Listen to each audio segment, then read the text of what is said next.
Welcome, everybody, to the pre-stream. Yep, we're here in the pre-stream, as you might expect, with our microphone good up and into its whiteboard position. Hopefully everybody's doing well, and we can hang out for a little bit. Yes, a disturbance in the start time indeed. That is correct, 32 minutes. Yeah, I was kind of delayed with I was kind of delayed with even getting this thumbnail out today. I was kind of busy today, so hopefully everybody's doing well. Thursday, one more day left. Supposed to play some Forbidden Lands tomorrow. That should be fun. Bob will not be attending. He's going on some architectural boat tour. So it should be an interesting session. Last session was supposed to be just a bookkeeping session where they were going to build up some stronghold stuff, but it turned into a little bit more than that. So it was pretty interesting. 410s are the way to go. Yeah, I could probably see that. I mean, to be fair, it's easy for me, right? I work from home, so it's Friday is, when I work from home, I work in software, I'm not like a customer facing job. So, or at least I'm currently not. And so, I get a lot of flexibility. So I don't really want to complain too much, but it is. Well, it's a very nice way to end the work week, potentially, maybe. Yeah. Well, if you're here, say hi and hang out. We got a lot of stuff. Got a lot of stuff on the burners. Trying to figure out how our origins plans. Trying to figure out, trying to launch maybe a new Dragonbane campaign for the KLC Patreon. So, it's we got that. We got I'm going to be running here in the next, in the coming weeks and months. I'm going to be running games of Blades in the Dark, Avatar, Scum and Villainy, Legend of the Five Rings, 4th edition D&D, maybe Forbidden Lands. Going to be running all that for patrons. So, a lot of gaming going on with the patrons, basically. It's what it's really all about. So we're looking forward to that. I don't know. I think a lot of content creators would probably tell you the same. Maybe not all of them, but I think a lot of content creators would tell you the same. Well, it depends on what kind of content creator they are, but if they're a true gamer, the truest gamer, if you're a true gamer, you kind of think, oh, this would be great. I'm going to have a YouTube channel. I'm going to get to play so many games. I'm going to just, be playing and, GMing and running games, night and day. That is not the case.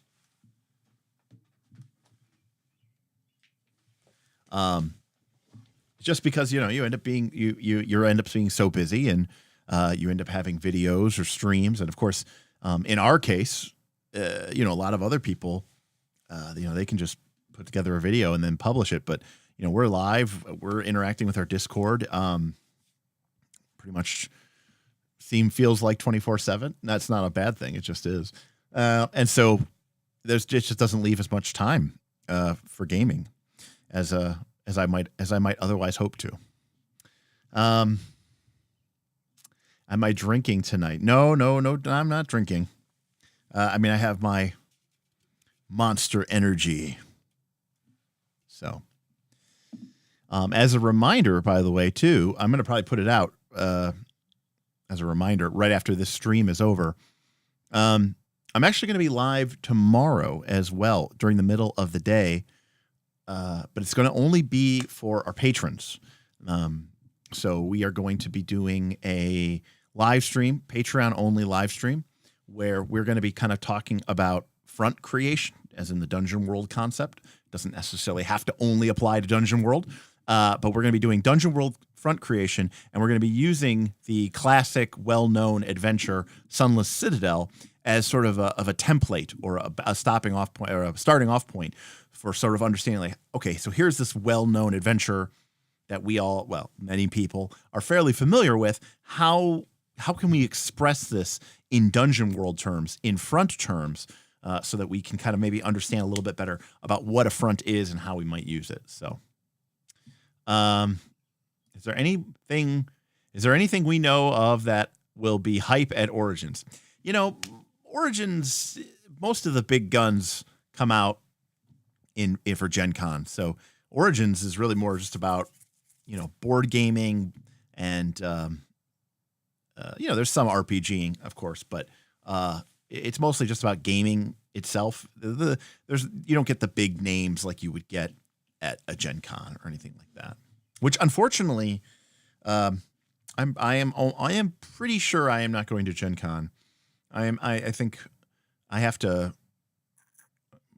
I think like next week or 2 weeks, I have to, if I want to get my quote unquote refund, where of course you don't get the full value of your badge back because of shipping and handling or whatever, or processing or whatever. But I have to decide if I'm going to do that because, you know, I don't, again, I'm not going to get into it again, but, you know, I want Gen Con. Gen Con's a vacation, and I want it to be a vacation on my own terms. And, you know, if it's not the way that I want it to be, then I don't probably want to go. But also too, you know, even if I had a hotel room that was like 5 seconds away, it's so big. It's so big. You know, I used to be quite the extroverted person. I guess I still am to a certain extent. But, you know, I think, you know, I spent the better part of a year hiking the Appalachian Trail, and then I came back and I started my own business, and I was by myself, and then COVID happened. And so I think I've just become, you know, just much more turned off by the big, huge crowds. You know, I was always I liked going to concerts. I liked going to, you know, big events. Yeah, not so much. Of course, it also could just be, like I said, that I'm 40 and I don't have time for that anymore. But it could happen. Anyways, Din, Moro noon eve night to all across the globe. Yeah, Din, that's about accurate. We do get people here from all over the world. We get people from all over the United States. We get people from Australia, New Zealand, Europe, South America, parts of Asia. We had, for a while, we had a pretty strong Brazilian contingent out of South America. So I don't know if they're all still there, but they used to be. Din, my fiance will be GMing the press start adventure for Fabula Ultima Sunday for my sister, her husband, and me. Nice, winning. Pretty excited. It's great. It's a fantastic adventure. You know, I mean, it is an intro. Make no mistakes about it. It's an introductory adventure, but I think it does a really good job of, number one, teaching you the mechanics and highlighting them. But I also think it does a really good job of showing you how or why this system is different. And I would definitely say that you should lean into that and be like, you know, open-minded and wanting to embrace what the game has to offer. Instead of getting a lot of, you know, I'm not saying that this is you and your group, but a lot of people can get really hung up on being like, well, this isn't like D&D. It's like, well, no, it's not. It's different. And it's trying to accomplish different things. A lot of people, I think one of the big hurdles that a lot of people who have, you know, come to the hobby through D&D 5th edition have only ever played D&D 5th edition. I think one of the big hurdles that they have is RPGs are not a monolith, and not all RPGs are trying to do the same thing. They're not trying to fill the same niche. They're not trying to scratch the same itches. So it could be a mistake to sort of try to paint everything with such a really broad paintbrush. And you may end up finding yourself very disappointed with an RPG system because it doesn't do what RPG systems do. No. It may not just not do what a traditional modern D20 game does. And so you have to be kind of aware of that and you know, open to that as, you know, as we go into the game system or into the game session rather. Yeah. So for tonight, as I said, we're probably, I'm hopefully going to be able to squeeze two of the remaining skills in. And if we're pushing for it, maybe we can even get all three. Not that I'm tired of this topic, but I realize as I'm looking at my notes, you know, we're a live stream, it's a conversation. So I have some notes, but you know, I just type these things up real quickly. You know, a lot of the notes that I have now are kind of like restating things that I already said, because again, we started at the top. We started with communication, right? Which was the most important one. And so as we get kind of further down, these are more like sort of derivatives of, you know, or maybe like practical applications of a pre-existing skill. Like, you know, spoiler alert, right? Solid communications is an important part of being able to adjudicate and explain a ruling. It's an important part of being able to mediate a conflict between two players or between a player and yourself. So it like starts with that foundational element of communication and then kind of builds on that. So in a sense, these are sort of derivatives of that sort of, yeah, yes, London, it's a feat tree. Exactly. It's a feat tree. And so as such, I don't have to spend as much time on these later concepts, because if you're working on those earlier concepts, I think you're going to sort of, you know, be well on your way to getting these. Although that being said, there's going to be things obviously we're going to talk about. What up, Jackal? Pre-stream hype. Yeah. You know, again, it was just one of those days where, you know, sometimes I finish up work and I have to run out and like do a bunch of errands or like, you know, walk the dogs and everything like that. But I got really, I got really frustrated with work today, around like 4 o'clock. And I was just like, ugh. I'm like, I'm rewriting the code that a former coworker wrote. She is no longer with the company. And, you know, I kind of assumed it would be somewhat sensible and legible and make sense, and it doesn't. Anyway, so I got very frustrated. So I kind of basically stopped at 4, and then I went and I made the thumbnail for this video, and then I went and took the dogs for a walk, and I got something to eat. And then by the time I got back, I was like, oh shit, you know, and so I got 30 minutes. So here we are doing the live pre-stream.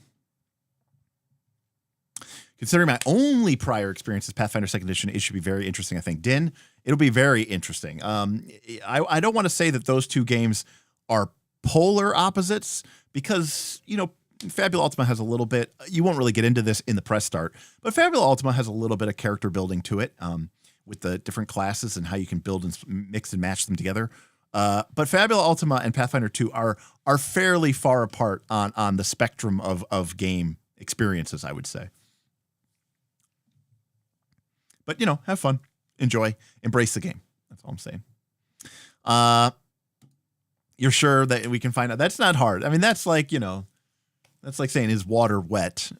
Pretty easy for me to get distracted. I mean, distracted is the wrong term, right? Sometimes you all just ask really compelling, good, interesting questions, and I'm compelled to engage with them, because that's why we're here. This is why I'm doing a live stream. That's why I'm not just, you know, sitting down and being like, hello and welcome to Knights of Last Call. My name is Derek Melinda, and today we're going to cover 5 exciting tips to make you the best dungeon master. Watch out, Matt Mercer. Flash, flash, flash, ADHD. I don't do that because I enjoy these conversations. I enjoy talking with people the way you and I are right now. Anyways. This may not be the time or the place, but I'm still interested in that moves are not feats conversation. Yeah, so you might see me shifting around a lot because my chair broke. So hold on a second. Let me see. I don't know if it'll focus.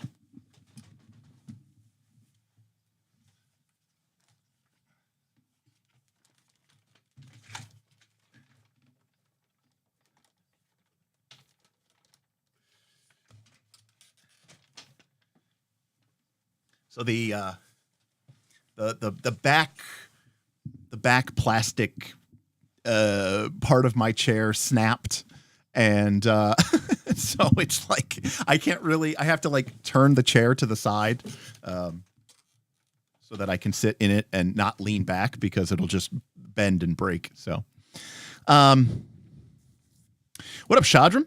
Good to see you. Nice to see a Paladin Actual. Also good to see you. Can't stick around. Going to be driving, but excited for the VOD. Yeah, all right. Fantastic. Yeah, pre-stream, hang out. What's going on, buddy? Let us know what's good in your life. I would still love to get a Patreon game of Battlestar Galactica one day with some patrons. Fans of the show. You don't need to know the board game, but you do need to be a fan of the show, right? You get it. If you know the show, that'll be the most exciting.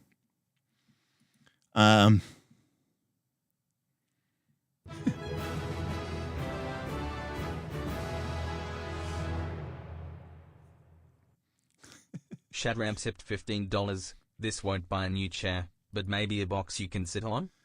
Well, thank you, Shadram.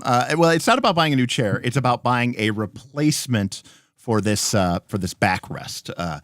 But it is pretty expensive. But thank you, Shadram. I appreciate it. And a box would be work, except I would be like, really way down low because of the camera. Because remember, the way that my setup is done, right here, I mean, like right here below the camera, I actually have a computer monitor. So like right now I am looking at my OBS stream. And now I'm looking at my camera, which is set up a little bit higher in a teleprompter, which is how I can read the chat and still look at the camera. But as a result, I have to raise my chair up pretty high so that I can be in the right position. Is this my only chair in my house? I'm going to actually be honest with this. Yes. You see, I sold my dining room just table and chairs to make room for my home gym.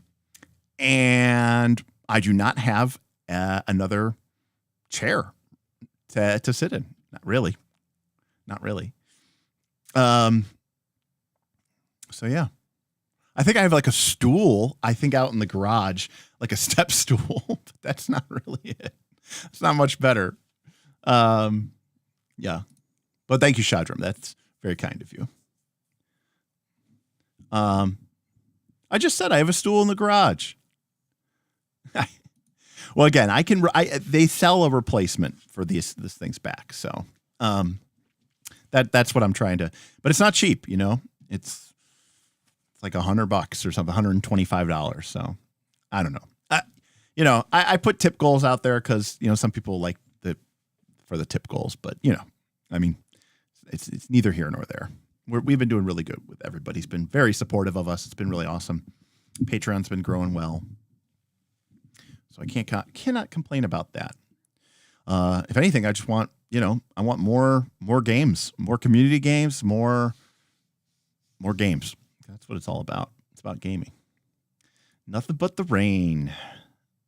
What a good show. I got my outgunned box this week, or maybe I got it. Yeah, I got it this week. Or maybe I got it last week. It might have been like 2 weeks ago. But I just opened it. But I got my outgunned Kickstarter. And I briefly flipped through it. I don't know. I probably like Broken Compass more. That's just more my style, but it is what it is. So I'm curious, did anybody follow along with any of that that little bit of Reddit drama in the Pathfinder 2 space with, people complaining about content creators, and Ronald, the rules lawyer, came, made a big post basically sort of defending the content creators, and I'm just curious if anybody actually saw that. Hey, Damian Williams with 24 months. Holy crap. Horizon Thunder Sphere.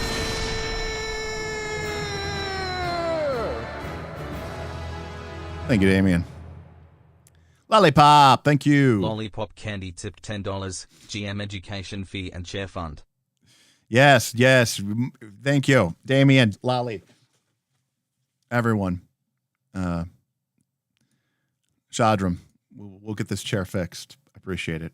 The sooner the better. look, these are some long streams, but yeah, I explained in the beginning, Damien, if you were here, you would have heard the explanation. But long story short, I like a little after 4:00, I had just been so frustrated with work. And then I was like, shit, I have a stream tonight. I forgot about it. It was Thursday, because we had off Monday because of the holiday. So I thought it was like Friday. It was a whole thing. Anyways. And so I just was, I have a bunch of time. So I'm here live. Thank you, Lipop. You are here for the tea, huh, Casey? I mean, the long and the short of it was that NoNat Ones made a Pathfinder 2 video for the first time in like 6 or 7 or 8 months. After kind of basically saying I'm out, and a lot of people responded negatively to that because they felt like he hadn't given an update on his Kickstarter, which I guess was hadn't really heard anything about that for about 6 months, and it was only partially fulfilled. And NoNat, I think, did a pretty good job with a video explaining what was happening and apologizing and, saying I should have done better. And, I'm not the only person behind this Kickstarter project, but, I'm the face of it and whatever. Anyways, but it also kind of created this interesting, like, sub thing where people were basically like, why do all the content creators for Pathfinder 2 suck? Basically, it's kind of what it said.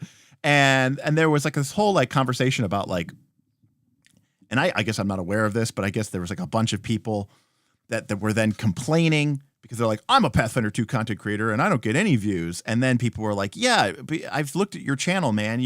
Your quality sucks. Your audio sucks. Like, so there was like a lot of just like people kind of sniping at each other and complaining about stuff and bitching about stuff. And then of course, as he is, want to do, Ronald, the rules lawyer, kind of made another post and said like, look, I've been seeing all this vitriol going flying back and forth. The fact of the matter is like Pathfinder 2 is just, it's a hobby for all of us. I mean, the fact of the matter is like, it's not the money-making machine that, D&D is. And I should also point out that the money-making machine that D&D is for a frightfully few content creators. Okay. You've got your, dungeon dudes, your XP to level 3, your Ginny D or whoever. Right. And that's like the people who are legitimately making what I would consider to be bank. Right.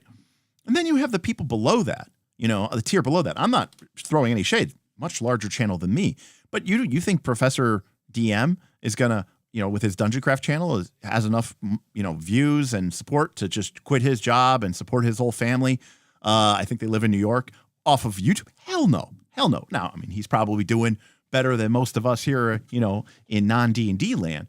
But by and large, I mean, there are just a very small handful of people who are what I would say making real bank in the RPG space. And below that, there are a number of people who are doing okay, but not fantastic. And then for the rest of us, it's just pocket change, or in many cases, negative, for some people. So I think comparing Pathfinder to Dungeons & Dragons is kind of a mistake, because the fact of the matter is most D&D content creators aren't making any money either. So, right, it's chair money. I mean, listen, we are very blessed. We do very well, especially for a channel our size. So, I mean, I get a lot. I get people asking me all the time. They're like, Derek, what the hell are you doing? I go, oh. When I was at Gen Con last year, I had like a bunch of people come up to me and ask me questions about my channel and how to do it, how to say. I said, dude, I have no idea. You're asking the wrong person. I don't know. I don't pay attention. Maybe that's the solution. I don't know. I don't care. I never paid attention to it.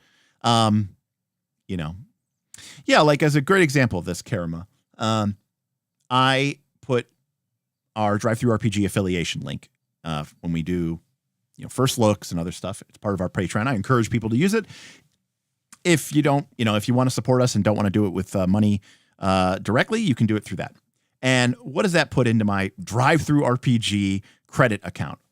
Enough money that I'm able to basically buy Drive-Thru RPG PDFs, which I then use for these, when my patrons go and vote and say, we want you to talk about Sentinels of the Multiverse, or we want you to talk about, whatever, insert new game here, or insert old game here. I go, cool. I can go and I can buy that with the credit I have from my Drive-Thru RPG account. And so it doesn't have to come out of my own pocket. So that's pretty cool. We're going to be going to Origins here in a couple weeks, the game convention. And, I'm going to be able to treat Bob and Smith to a couple dinners, and maybe buy them a couple lunches. And I'm going to be able to do that because of the support from you, basically. And so that's cool. That's pretty neat. I mean, I'll take that. But to be very clear, I was going to Origins long before I ever had a YouTube channel. And if I didn't have a YouTube channel, or when I did have a YouTube channel and it made no money, I still went to Origins. So this is money and things that I would have spent anyways. The fact that other people can do it, I mean, that's the fact that I'm able to support them using the money that you all have donated to us is fantastic. Oh, there will be booze bought. Another example, we're going to be doing a Patreon meetup at Origins, and we're going to go find some place to, where we can get like some appetizers, some snacks, and some drinks. And I'll probably buy, my patrons a round, right? I don't know how much that'll cost. I don't know, 20 people, $8, $10 a drink. It'll be a $200 round. Okay. But, we have some good nights here, right? Where we do $100 or we do, $125. And sure, YouTube takes their cut and everybody else takes their cut. But, you stack that up and cool. I can buy my patrons a round. That's awesome. So that to me, being able to do that is more important and cooler than actually having the money, because, I have a job. So, for this to substantially change my lifestyle, I just don't see it happening. Maybe if I was more, I don't know, wild, maybe if I was more widely appealing and not such a curmudgeon, I could do better. But, it is what it is. The creators suck because the fan base is fucking toxic and no one wants to do it. No, I think there's actually something more to it than that, Damien. And I actually posited this on Reddit. And I said, I think part of the fundamental problem is that the Dungeons and Dragons ecosystem is full of people searching. They are searching for answers. They are searching for fixes. They are searching for house rules. They are searching for, some answer, some external answer, something that the game, they feel, right or wrong, they feel that the game system has left them high and dry on. I don't feel like the game system is giving me enough choices. I don't feel like the game system is giving me enough guidance. I don't feel like the game system is balancing these encounters correctly, or whatever. I don't feel the game system is giving me enough tactical choices, or whatever. So the people in the 5e ecosystem, all right, and by that I mean the people who play 5th edition D&D and are also consistently and persistently on YouTube. That is the audience that we're talking about. They want these answers, and they're looking, and they're trying to find those content creators, and they will listen to anybody who speaks up, even if that person has no authority to be an authority at all, but they'll listen. Pathfinder 2nd edition is a very different community. Number one, I think the game has some challenges and problems, but for the most part, the game kind of does work, and it does say what it does function the way that I think a lot of people who are coming to Pathfinder 2nd edition expect it to function. Secondly, there isn't as much of an embracing of off-the-wall, homebrew, when someone changes something in Pathfinder 2nd edition, people a lot of times react like you're editing the Bible. And they're like, how dare you make an update to perfection? And so there's an attitude in the community, again, perhaps not unwarranted because the game itself does function fairly well. And I mean, I know, right? Knights of Last Call, we've played Pathfinder 2nd edition. I've made house rules. And yeah, a lot of times they fuck the game up. I didn't care, but they did fuck up the game. There's no doubt about it. So, to a certain extent, the people who are always like poo-pooing on like homebrew and stuff like that in Pathfinder 2nd edition, they're not wrong. I've said it before. The game is like diamond in that it is very strong, but with that strength comes a brittleness. You can't bend diamond, right? It's very strong, but it's not flexible. And so, there's only so much wiggle room that you can get within that game system. All right. We're going to go ahead and we're going to go ahead and get started. And let's get ready to RPG! RPG! RPG! RPG! RPG! RPG! Hello, everyone. Welcome. Good evening. We are the Knights of Last Call. My name is Derek Melenda, and I am going to be your host tonight as we go into part 4 of our GM Skills Super Series, which was originally supposed to be one video. And I don't know which patron proposed this, but boy, you have gotten your money's worth for sure.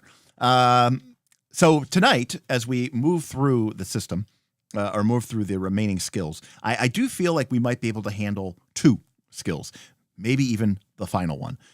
Because, as I was saying during a pre-stream, the skills are sort of built on one another. And that's why we started with communication, because it was the most important skill. And as we move down through these sort of tiers of skills, they become a little bit more derivative, right? And the skills that we're talking about tonight, things like adjudication and mediation, rely on your ability to, say, communicate, your ability to understand the rules, your ability to go with the flow, adapt, and improv. So, if you can master those 3 skills, you're already sort of well on your way to establishing a strong base that will allow you to be, very proficient at these remaining 3 skills. Okay. So anyways, welcome everybody, to our stream tonight. Lord Dragon is here and is saying sup. It's their first time catching a live stream. Well, welcome, Lord Dragon. I am excited for you to be here. Hopefully you can enjoy the conversation, ask a question, throw it around in chat. We'd appreciate it. And of course, if you want to support us or you want to be part of the conversation that happens each and every single day, all night, take a look at, or maybe consider joining our Patreon, patreon.com/knightslastcall. It's the best way to support the channel. And quite frankly, I think it is a fantastic gaming resource. If you're interested in learning more about games, if you're interested in diving deep into your favorite games, and if you're interested in running or playing in a wide variety of games. So definitely worth checking it out. And of course, we will appreciate any tips or super chats that you throw out to us. We'll spend a few minutes to talk about whatever it is that you decide to tip us or super chat us and give you a nice little shout out in the stream. Shadram, will you be editing these streams down into a compact 5-hour version for those with no staying power? I could. There's only one problem. So right now I am streaming and I am streaming in 1080p and I have my OBS and it is outputting to YouTube. And on YouTube, this VOD will be being shown to you at 1080p, assuming you have the bandwidth for it. Thank God you have that. Hopefully you have that. And when you go to watch the VOD, YouTube will stream it back to you, not live, obviously, at 1080p. But if I want to edit these into a single video, I have to download this video from my YouTube channel. And when it does that, it drops it down to 720p. So the quality of the stream drops. So I could download the first 3 streams, which by the way, I think were about like 7 or 8 hours, plus this stream, plus maybe another one. And I could then edit them all together in Premiere Pro, make some gigantic 10-hour video, and then upload it. But the quality would be lessened than if you just watch the VODs. And anybody who's been with this channel for a while knows that the quality is an important element to me. So yes, fun topic today. All right. I'll take it. Fun topic, adjudication and mediation in RPGs. Everybody's favorite things to do. I'm just trolling you, Derek, a little bit. We did have some good Dragonbane conversations today. They were very productive, very helpful. We had some good people in there making some really good points. So, a playlist we'll have to do. Hello, GM Scott. Hello. Michael is excited for today's stream. Awesome. I am excited that you are excited. All right. Let's get our whiteboard up. There she is. All right. So, again, we started with our GM skills, we had our first skill, which was sort of our tier 0, right? This is our sort of baseline tier, and that is the skill of communication. All the other skills have sort of flown, from this core skill. Ultimately, RPGs are about the conversation, right? It's about communicating with each other. In the next tier, we had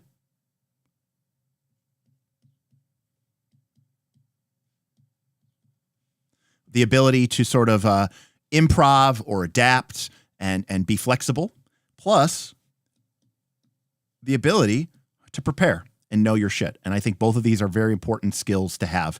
And I think these three sort of form the trifecta of what you need to do in order to be, I think, a good game master. Any game master who's good at communicating, has a solid understanding of prep that works for them and works for their group and works for their system, who knows their rule engine, who knows the adventure, who has done their homework, maybe not over prepping, but prepping enough, right? Don't under prep, don't over prep, prep enough. But the reason I think we play these games is because we want to be able to, it's not a video game, and being able to adapt and improvise is so critical to the entire experience, right? Tier 2 is what we're going to talk about tonight. So tier 2 is our ability to adjudicate and our ability to mediate. And specifically, what I'm saying there is these are both kind of moving into our role as judge. You may have heard the game master in some older versions of the game was called the judge, right? And I don't want to I go back and forth on this. So, take this for what it's worth. I like the idea of the game master being this, I'm just one of the boys, and I'm just a player too. And we're all in this together, and I'm no different than any of you. And in a perfect world, that would be true. But, and these first three skills certainly are part of the actual, sort of core ethos of what it is that you are doing as a game master. And to a certain extent, I might even say that these first three skills are important for anyone who wants to be a good player. But the skills that we're going to be talking about tonight are where you sort of have to put on, your big girl pants. And you have to understand that the buck stops with you. And as the game master or the master of ceremony or the dungeon master, you are responsible. Everybody should be an adult. It'd be perfect if we did. But at the end of the day, you have to be the bigger person. You have to be the one who makes tough decisions. You have to be the one who makes judgments. And so adjudication and mediation sort of both deal with you solving problems within the game session and being a facilitator for keeping the game going and making sure that things don't break down, right? All right, we all get that? We all make sense? TLDR, Derek is so prolific that he breaks his computer with the VODs, but also can't you simul-record locally in OBS? Derek, you can. However, when I'm like running multiple windows and my whiteboard and OBS, and then I'm also simultaneously recording, it can kind of push my machine a little bit too much. And I worry that I'll get problems or corrupted files or dropouts or whatever like that. Although Spectrum sucks so bad, I don't think people would even notice. But Mr. Rawlings is right. You can record at the same time. All right. Normally.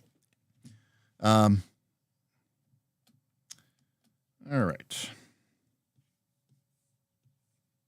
So,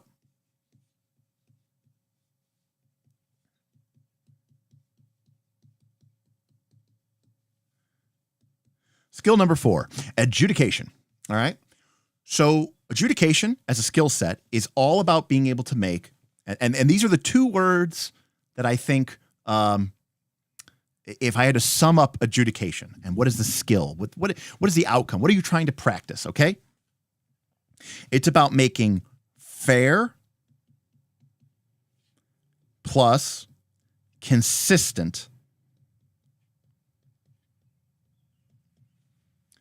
decisions. All right. Fair and consistent. And that as a sort of as a judge, that is sort of what you are trying to do with adjudication. And the reason why I think being, obviously being fair should go without saying. And we'll get into it, and I talked about this a little bit in other streams, but there is, even okay, like I could be playing a game that is very much about collaborative storytelling, right? Like I'm playing a game of Avatar. Like, let me give you a good example. Last year at Origins, we were playing Avatar Legends with a bunch of people who never played PBTA before. Certainly had never played Avatar Legends before, but a lot of them had never played a Powered by the Apocalypse game. And we're sitting around, we've got way too many players. I think we had like 7 PCs. Normally I would say 5 would be my max. And even then I'd probably prefer 4. And you know, I had some ideas, right? I'm moving forward. I'm doing something. And then Steven Glicker from Roll for Combat decided to take some action that, you know, was kind of out of left field. And I had to make a decision on how to rule on it, how to adjudicate it. And there is a natural, and obviously, you know, I mean, if you listen to Steven at all, you know that he's kind of a pot stirrer. He kind of, you know, he likes to try to be a little bit of a gremlin. And there's a natural inclination for me to want to defend my idea because it felt like he was attacking my idea of the story or my preconceived notion of the story. Now, of course, I've been doing this for a long time. So I very, very, very, very instantaneously moved past that and made a ruling that was fair. But it surprised him, you know, who had never really played before with me or in that system. You could see that he was surprised because there was this idea, this almost this expectation, but that, oh no, of course the GM isn't going to allow that, right? Because I'm fucking with his shit. But for me, I want to make the decision as fair as possible. And fair can mean a lot of different things. Fair decision-making can mean being fair to the system,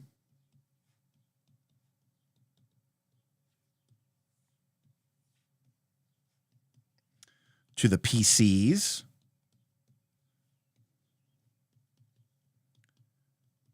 or to the fiction. And I think you have to understand what game you're playing. And this all goes back to everything else we're talking. To understand what does fairness mean to you and your group. All right. And so what do I mean by fairness to the system? Well, it shouldn't surprise anybody here that when I GM, I try to be fair and consistent in all of my adjudication. And oftentimes I am looking to the sort of the text of the game to sort of understand, what does this game care about? I want to be true and faithful and fair to what that game is about. And this is where I run into problems sometimes when I'm running a game like 4th edition D&D or Pathfinder 2nd edition, which is very clearly a game that wants you and the players to care about the system. And it's giving you all these choices because they want those choices to matter, and they want you to feel like the decisions you're making, whether it's in character building or when you level up, or whether you take this item instead of this item, or you prepare this spell instead of this spell. To me, that game is trying to operate within the confines of a specific system. And so when I make an adjudication, I want to be fair to that system. I want to be very, very, I don't want to overstep my bounds and, sort of throw the baby out with the bathwater by making a decision that is really great for the fiction. Oh, this would be such a cool moment. It feels logically consistent. Of course we should go with it. Right. Okay, fine. And by the way, I could be fairness to this, right? I could be fair to that. But But if I'm doing that, I might not be being fair to the system. You know, the classic example, which I've given before, is Rise of the Rune Lords. And Bob wanted, Bob was trying to use his demolition charge, which is a specific feat. And, in the context of the system, it didn't even do close to what he was trying to do with it, which was like blow up a big gate by stacking all of his bombs. It's just not how it works. Now, I could be fair to the fiction. I could be fair to the system.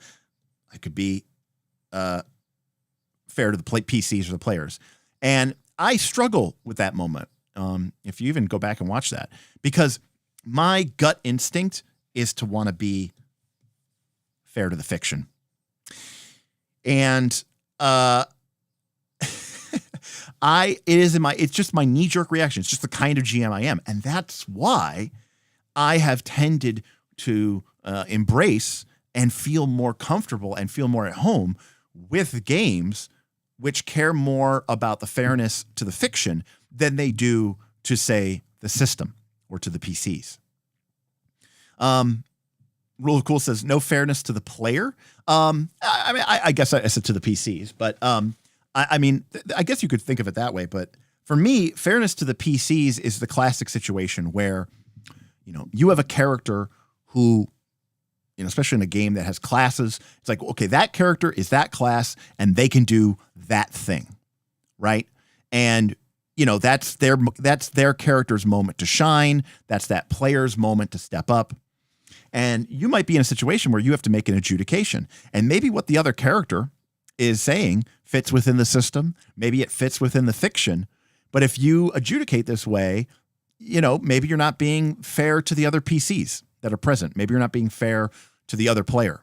And so sometimes you have to, it's a battle of trades, right? Or it's a battle of attrition. You have to sort of decide which of these three things is sort of suffering in this decision. It's very difficult to make a decision which is fair to all three of these.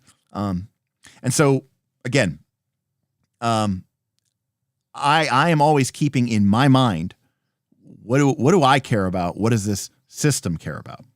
And then consistent just goes without saying that whether we're playing a very combative system, and by that I don't necessarily mean combat, but like a challenge-based gameplay where the PCs are trying to beat my challenges that I laid out before them, or whether we're playing a very fiction-forward heavy game where everything is sort of moving and operating logically and consistently, then we want our adjudication to be consistent because, as I've said before, player agency, right, comes from players being able to make decisions and being informed.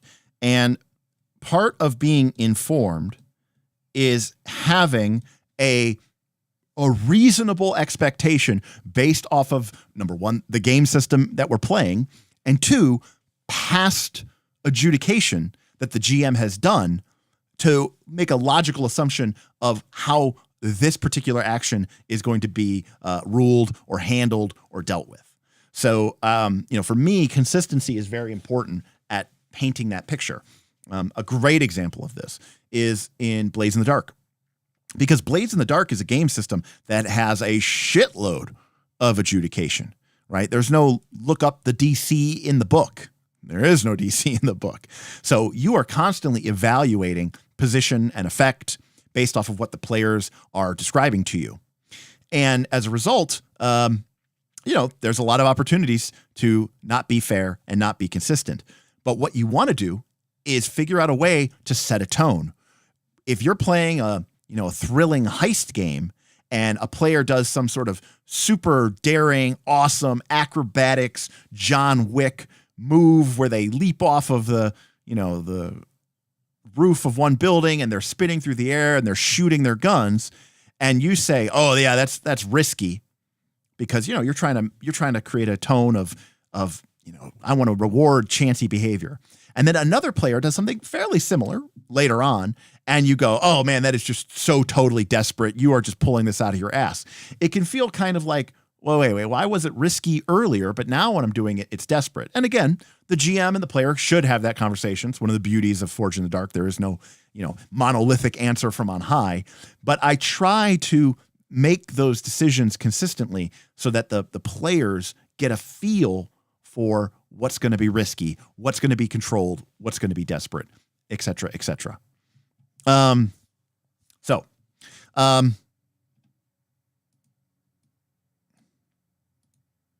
right. So ultimately, the reason we are making adjudication, we want to be, if fair and consistent is our mode, why are we doing it? Well, we're trying to keep the game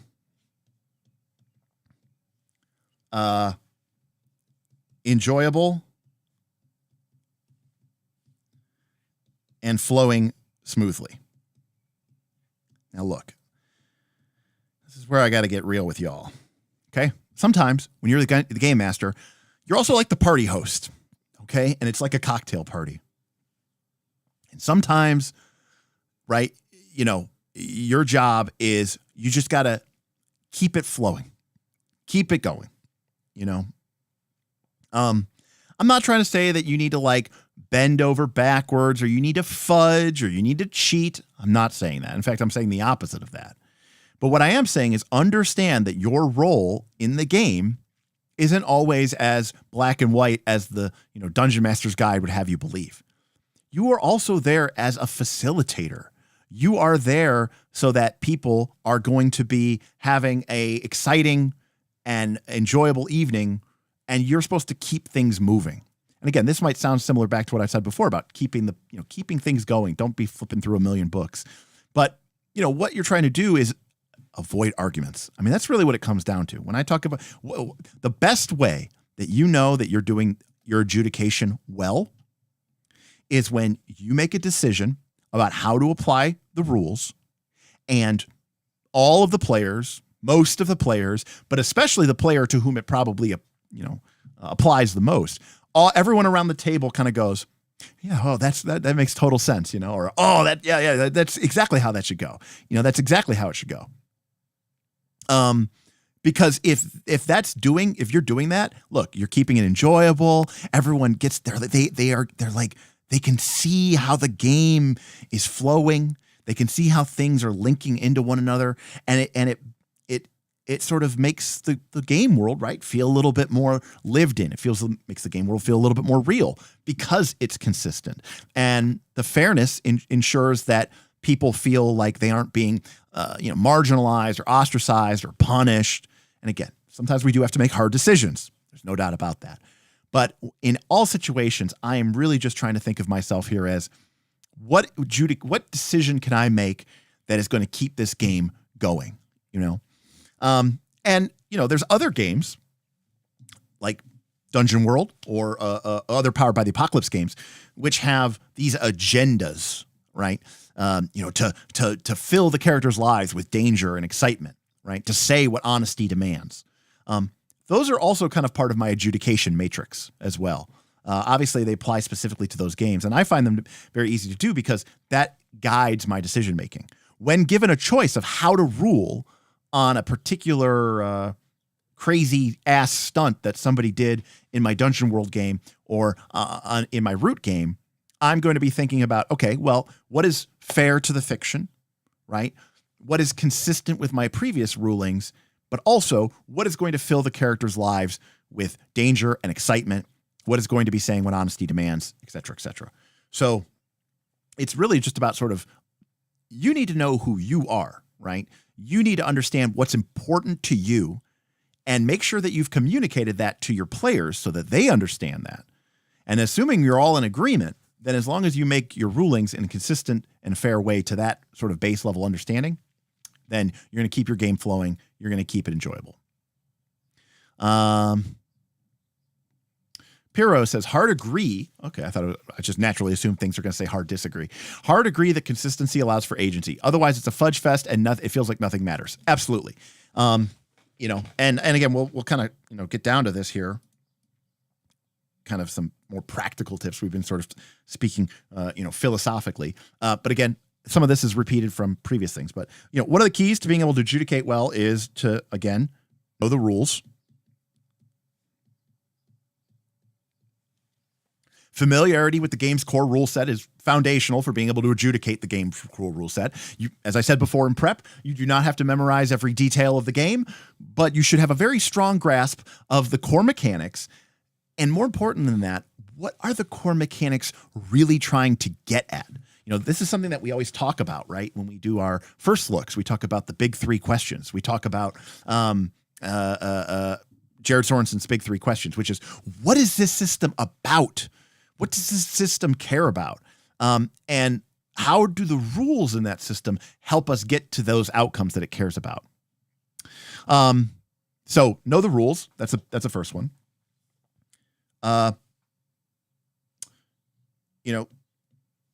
Keep summary of notes, rules, etc. Cheat sheets are your best friend here. I love cheat sheets. I love cheat sheets for me. I love cheat sheets for my party members. A dungeon master screen, a GM screen could be very, very useful. Again, being fair, you don't want to. I don't think you should have to memorize every rule, and I don't want you to look up everything. But if a single cheat sheet can get you 80% of the way or 90% of the way, well, then that's a big win, right? Let's see here. And this is, this is on me here, but this is how I feel. Encourage player input.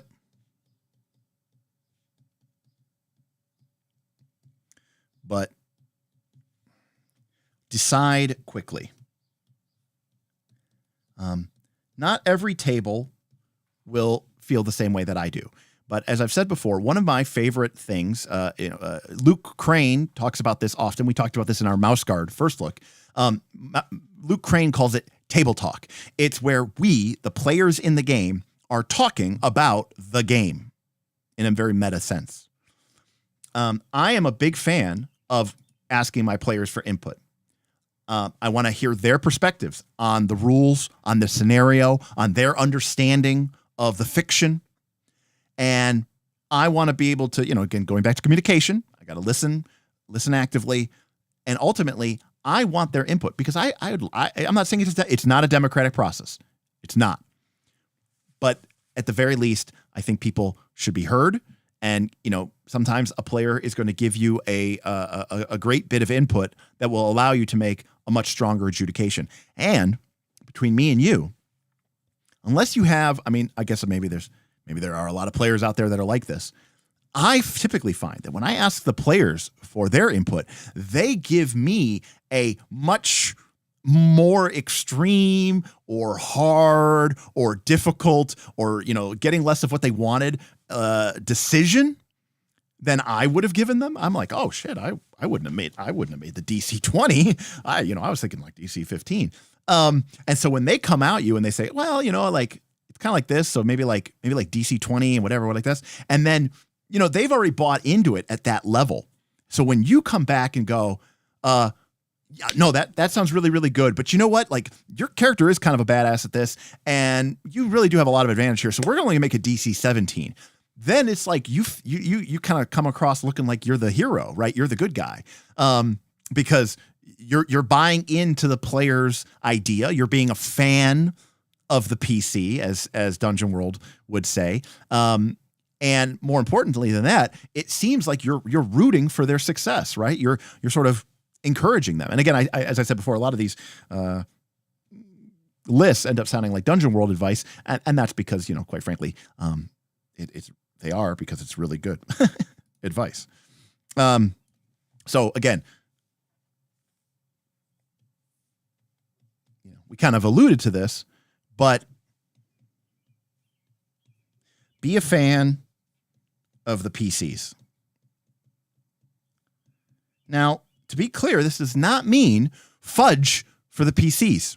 In fact, oftentimes, talk about me talking you into stuff in our Avatar game. I already did, Steven. I literally gave that example because it's a really good example of me, listening to a player's input and going, that's a really good idea. Yeah, that would totally work. Yeah, we're totally going to go with that. But more important than that, it's me being a fan of the PCs. And again, a lot of times when I'm a fan of the PC, it means I'm sending in ogres. It means I'm sending in orcs. It means that, there's going to be a big combat. And you're like, well, that's not sounding like it's a fan of the PCs. It's not. But what it is it's me going, yeah, because, there's a lot of different ways I could adjudicate this. But you know what? The fighter hasn't had an opportunity to kick ass. And, the orcs could totally probably hear this fight. So when in doubt, I want to give the fighter a chance to kick a little ass. Now, sure, on paper, having an additional combat might not be seeming like you're being a fan of the PCs, but in a way, you're being a fan of the PCs on like this 100,000 foot level. Like you want to see them in their element. You want to see them thriving. You want to give them challenges that are going to make them rise up and have these awesome moments, right? A player character can only be as cool as the challenges that they are fighting. So, in a sense, by giving them those difficult situations, you're being a fan of the PCs. But that's me just saying don't fudge. But what I am saying though is when in doubt, the PCs are the protagonists. It's not you. It's not your GM's PC. You can always have another monster come down the line. So again, be a fan of the PC.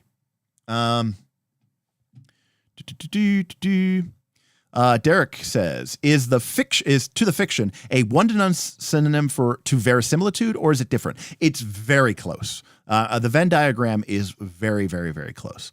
But I would say that for most people, when they hear the fiction, they tend to think of novels, storylines, plots, pre-written linear railroads. That is not what we're talking about. It's much more closer to say that we are talking about verisimilitude, that we're saying what is the fictional understanding of our game? Because it's a fiction. But if in the fiction, my character had said, or we had understood that the wizard was standing near the door, then when I describe, again, in the fiction, that the door busts open as the cave troll bangs his way in, then it sort of, me being fiction forward and me sort of embracing the fiction would say, shards of stone and splintered wood go sailing into the room. Wizard, you are overwhelmed with a wave of it, and you are knocked down to your feet. And what do you do? And the wizard might say, I try to dive out of the way or dodge out of the way or whatever like that. And you might have him defy danger or whatever the case may be is. But in this case, it's like, well, there's no cave troll, open door, knock wizard prone move in the game. But, if I'm embracing the fiction forward, I go in my mind, if I close my eyes and I'm envisioning this scene and I'm envisioning this door busting open and exploding as this massive creature comes sailing through, the wizard nearby is going to get knocked on his ass and get maybe buried in some debris, maybe take a couple of bruised bones or crushed ribs. It's not democratic, but it sure goes down easier when people get a chance to speak. Exactly. People just want to be heard, right? Your players are players, they just want to be heard. How do you handle rules when mechanics run in direct conflict with the narrative? If an enemy captures a player and holds a knife to their throat, it's only D4 damage, so why would the PCs even care? And Lugs Gaming has sort of called upon, to me, remember we talked about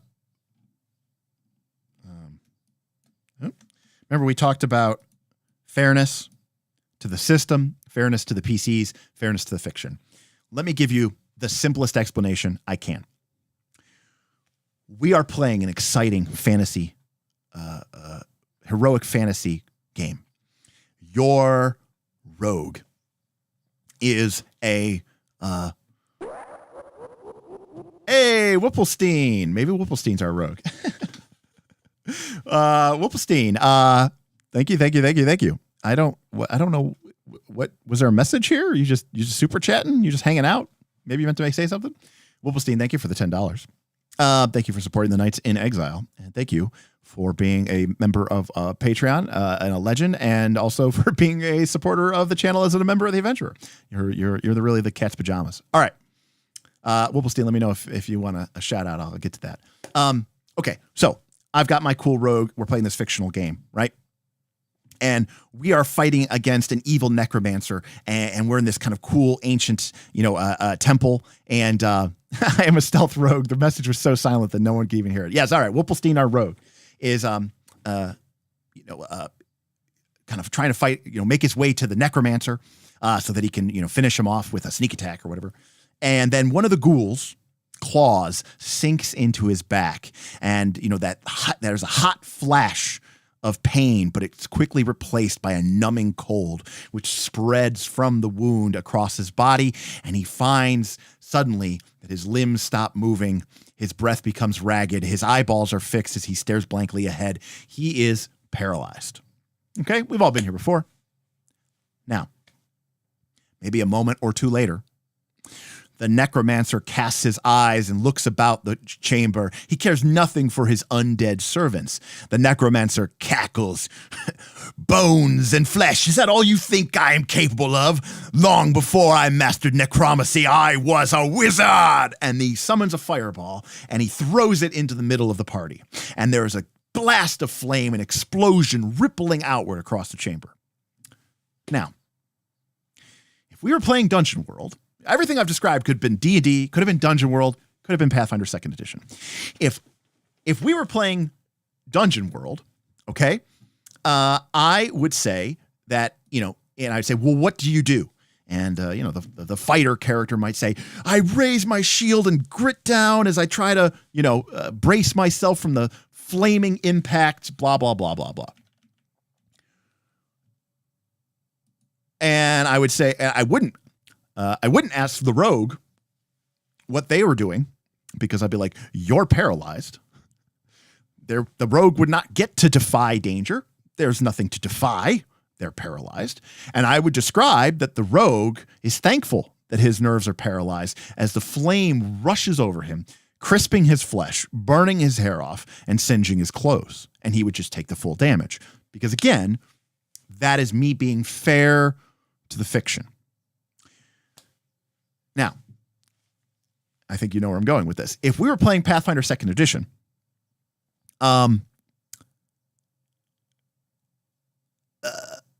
that rogue would get a reflex save. So they could critically succeed. They could take no damage. Now, that's me being fair to the system. You could even argue it's me being fair to you as a PC, because that's why I chose Rogue, because they have a good reflex save. But am I being fair to the fiction? Absolutely not. In fact, I am saying, fuck the fiction. The system here is more important. And I think that, you would be, so how do I handle rules where mechanics run in direct conflict with the narrative? Shadram even pointing it out more to me. They only have to succeed, right? Because rogues have critical save specialization in reflex, so their successes get bumped up to critical successes. How could I forget evasion? You're absolutely correct. Thank you, Shadram. And so, this is like a big litmus test. I mean, I'm describing this situation to you all, and you need to sit there and put yourself in your own shoes and say, damn, how would I rule that? And that's going to say a lot about how you feel about RPGs in general, or maybe specifically about the system that you are playing. And so to the answer that I'm going to give to Lugs Gaming is, if I was playing Pathfinder 2nd Edition, I would give the rogue his reflex save. Whipplestein, the rogue, would get a reflex save. And when they get a success, which gets upgraded to a critical success because of their ability, which is called evasion, by the way. And they are not evading. They are not reflexing. They can't even move. But to me, Pathfinder 2nd Edition is a game where the fairness is focused on the system. And so I want to be fair to that. Whereas I was playing Dungeon World, your ass got toasted by the fireball. Similarly, Lugs Gaming. If we were playing Dungeon World and your character is at a tavern, unarmed, and suddenly I describe how the King's Guard busts in through the door, things go, sailing go through everywhere, and 5 men with crossbows are pointed at your chest, point blank range. And you go, whatever, that's D8 hit points, I'm going to go fight them all. I would say, oh, no. Hit points don't apply here. If you try to get up, they're going to shoot you. And if they shoot you, you're going to be dead. I could do that in Dungeon World. I'm being true to the fiction. Same thing with your knife to the throat. If you were playing D&D or Pathfinder 2nd Edition, and you wanted to be fair to the system, then I think saying, oh, the guy with the knife kills your 175 hit point character because it was to your throat. I don't think that that's fair to the system and maybe to the PC, because that's not the expectation that they were setting. This is a big, going back to session 0 and all this other stuff. Anyways. Hello, alternate game master. Good to see you.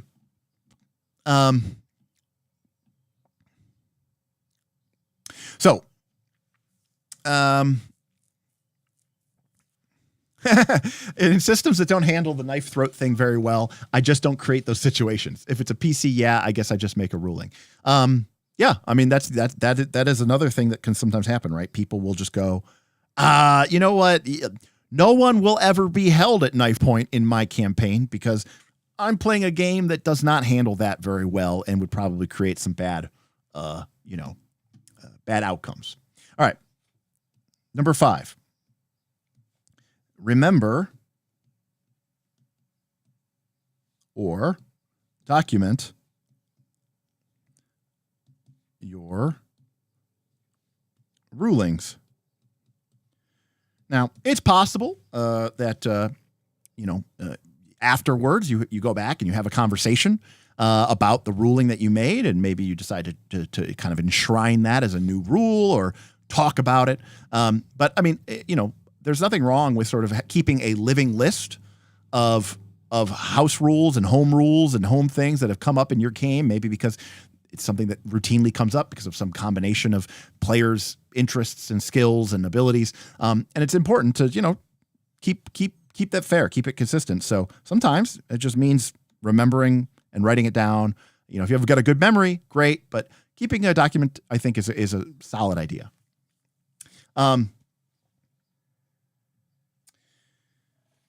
Number 6,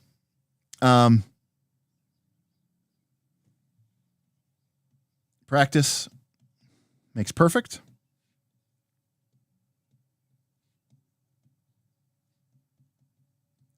Just look for opportunities to make rulings and, look for situations the rules don't apply, and then figure out ways that, given the balance of the system and the players and the fiction and using the mechanics that the game system already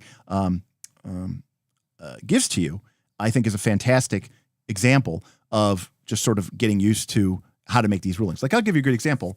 Now, again, you could say there is, what do I want to be fair to? Do I want to be fair to the system? Do I want to be fair to the PCs? Do I want to be fair to the fiction? Let's say we're playing Pathfinder 2nd Edition, and your character, a inventor of a type character, is describing going up behind a big golem type creature, like with cables and different types of things, and you are trying to get in there and disable its motor circuits. Okay, well, that is not something that exists in the game. I don't know if there's anything you could take.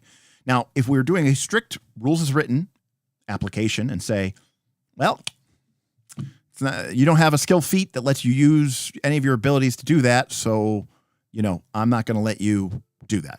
So that is one way you could rule that, and that's being very fair to the system.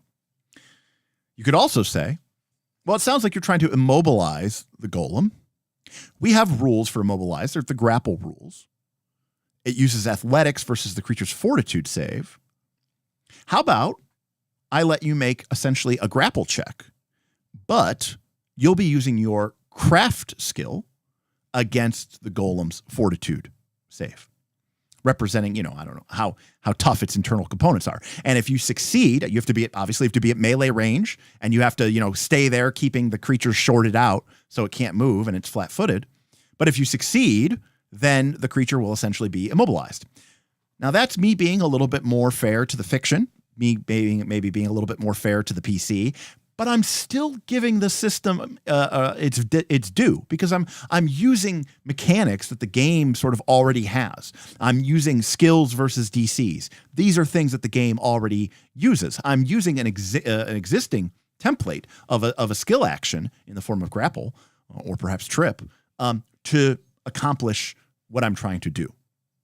Now, of course, like I said, you do have to be careful, because you might have some fighter character or barbarian character with a really high strength, and now they feel insulted, because they're like, well, my character took all these grapple feats, and I have a high strength, so I could be good at grappling, and I have a high athletics, so I could be good at grappling, and I was going to go grapple the golem, and now the alchemist or the wizard is grappling the golem because they have a high int and craft check. That's not in the rules system, and you're not being fair to my PC. They are not wrong on a certain level. So again, it's about setting the tone and setting the message and setting the understanding and trying to be consistent with it. If you've been allowing this stuff since the beginning of the game, and you maybe even made it clear in session 0 that that's how you're going to run, then at that point, that's par for the course. But if you just suddenly bust that out in the middle of a situation where it's never occurred before and no one has ever gotten anything done like that, it's possible that you might get into some ruffled feathers or hurt feelings. Now, that would take a really dickish person to really complain that the alchemist or the inventor is going and doing this cool thing against constructs. But it could happen. Maybe you're playing Pathfinder Society. I kid. But seriously, maybe you're playing Pathfinder Society. Well, let's see here. Where is my mouse? Yeah, weird. There it is. Okay, it was not where I thought it was. Okay. We kind of talked about this before, but I said be a fan of the PCs, but stay neutral. You are there to facilitate the game. You're not there to try to win against the players. Make sure that your rules are aimed at enhancing the fiction and the gameplay, rather than favoring any particular outcome. Right? You want to be fair and balanced in all things, and make sure that you stay neutral. And if worst case scenario, maybe be a fan. Be a fan of the PCs. Wow, that got messed up, huh? But stay neutral is my last advice. So I think if you can focus on these skills, then you can get to a pretty good spot in terms of your ability to adjudicate. And again, it's really just coming from an understanding of fairness and consistency. But I think, we spent a lot of time on this, but as I said before, this is really about setting a tone and setting an understanding of what it means, of what to expect from your game, and then trying to live up to that standard and keep delivering to that, right?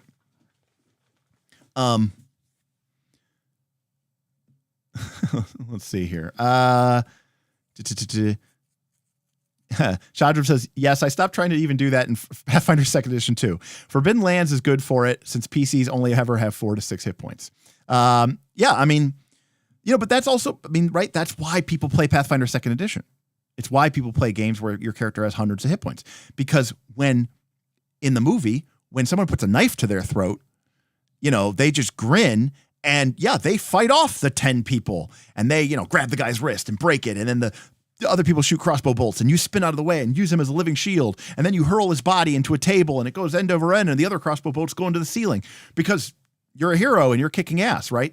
And maybe you should expect that because that's what hit points are. They are your plot armor. I don't know how much I can describe this to people, but that is what hit points are. Hit points are plot armor. Just so you understand, they're plot armor. They're plot armor. They're there so that your PC doesn't die. And so when you say your plot armor doesn't apply, you're just dead. It's very tonally inconsistent.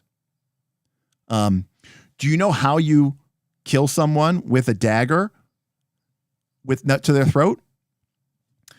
You get them to like 2 hit points, and then you put a dagger to their throat because now you've burned through their plot armor. Welcome, Cephalopod. Good to see you. I would give them the reflex save in Pathfinder 2nd Edition. As well you should. I mean, that is the correct ruling. If they rolled crit fail on the in-cap ghoul mook, the system is so consistent, they probably crit fail this reflex save from the monk's boost foster. That's true. I forgot. Ghouls can't actually paralyze anybody, basically, in Pathfinder 2nd Edition. Oops, my bad. But yes, skills on DCs is great. I mean, it's one of the beautiful things about Pathfinder 2nd Edition. I would strongly encourage more people to play like that and maybe just ignore the fact that skill feats exist. What's up, John? Good to see you. All right, so that's what we have for adjudication. I told you we would be able to get through multiple ones here. So let's talk about the more unpleasant side of game mastery.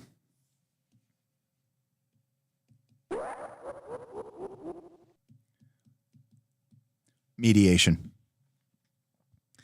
Number 5. We got a super chat from our friend Roman. Roman, coming in hot.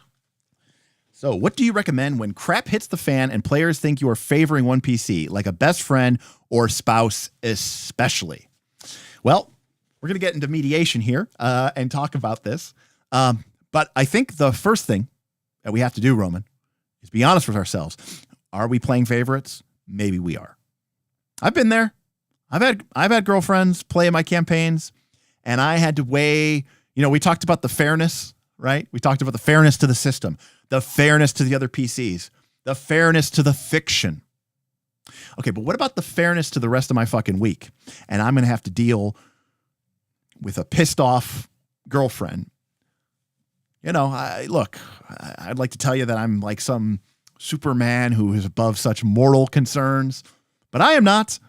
Okay. Sometimes, happy wife, happy life, happy husband, happy something. Chandra, yes. Fair ruling versus sleeping on the couch. Sometimes that's just the way it has to be. Okay. I know that's not the answer that you want to hear, but that's the truth. That's just the truth. I don't know how to tell you. So the first thing you have to ask yourself is, am I actually playing favorites? And then, if you are playing favorites, look for opportunities to play favorites back to them. Maybe you can't win. Maybe it's a no-win scenario. But when your husband gives you this really stupid idea and you go, okay, we're going to go with that. And then the other players, other PCs are kind of rolling their eyes at you. Then maybe, when the party finds some really good treasure later on, it just happens to be the crossbow that they were hoping to get. I mean, again, this is why I said this stuff is like the lower tier stuff, because it has really nothing to do with gaming. It has to just do with problem solving, and conflict mediation, conflict resolution. I think Lollipop said it best here. TTRPGs can't solve all of your life problems. And, I've seen quite a few people who've, been part of our Patreon, that really realistically really had some, serious life or marriage issues as a result of their RPG games. And it's like, boy, you got to get your priorities in order, right? And I mean, far be it from me, the single, unmarried, eternal bachelor, no kids, to sit there and go, you know what? The game is more important than your wife or your husband or your kid's soccer game. Okay, you need to be. No, I'm not going to tell you that, because that's bullshit. That's bullshit. If that's part of the deal, then that's part of the deal. I mean, that's just the way it has to be. Yes, the good old tradition of bribing, and also too, look. One of the things that we'll talk about here is, open lines of communication, including privately. There's nothing wrong with saying, like, afterwards being like, hey, just want to talk about what happened tonight. Listen, I couldn't play in this campaign if my husband wasn't playing in it. That's just the way it is. And they're new, and I'm trying to make sure this goes smoothly for them because it's going to go smoothly for all of us. If it doesn't, then I probably won't even be able to be here.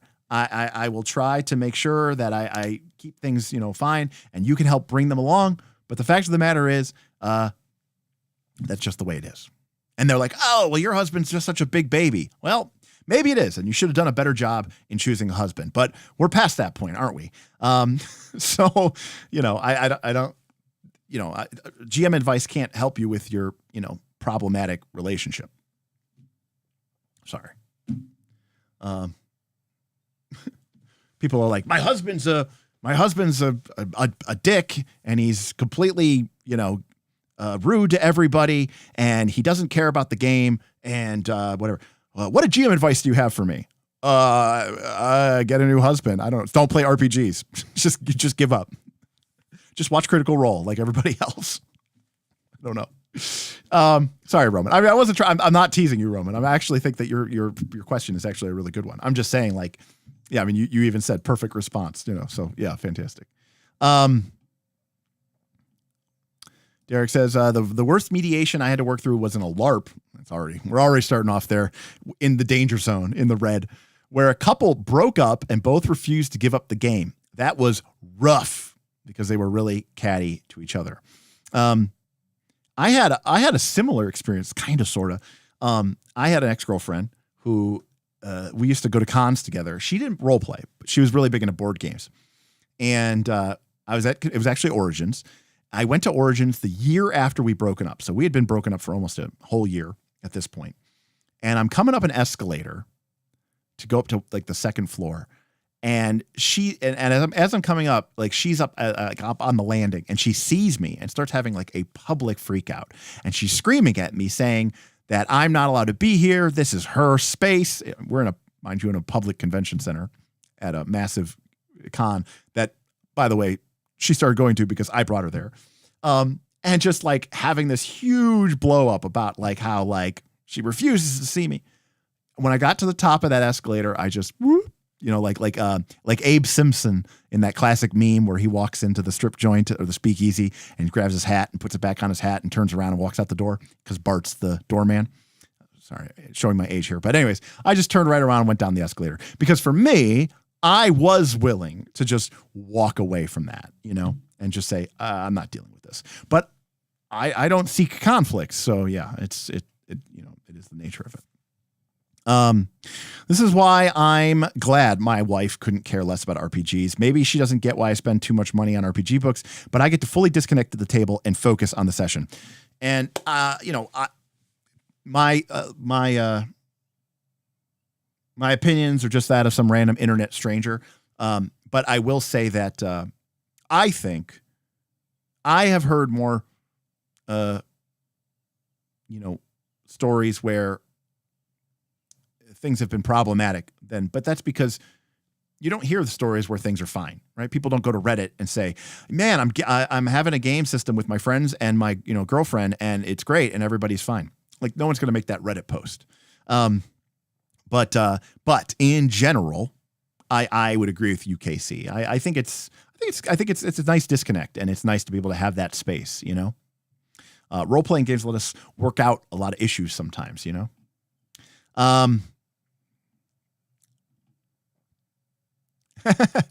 That is that's an awesome privilege. That's a big time flex. That's a huge flex. Massive. All right. So mediation. So what are the skills that we can do? So what is mediation? This is all about player dynamics, and it's ensuring that everyone at the table is having a fair and adult experience. But most importantly, it's about it's not really a skill, but so maybe it's done.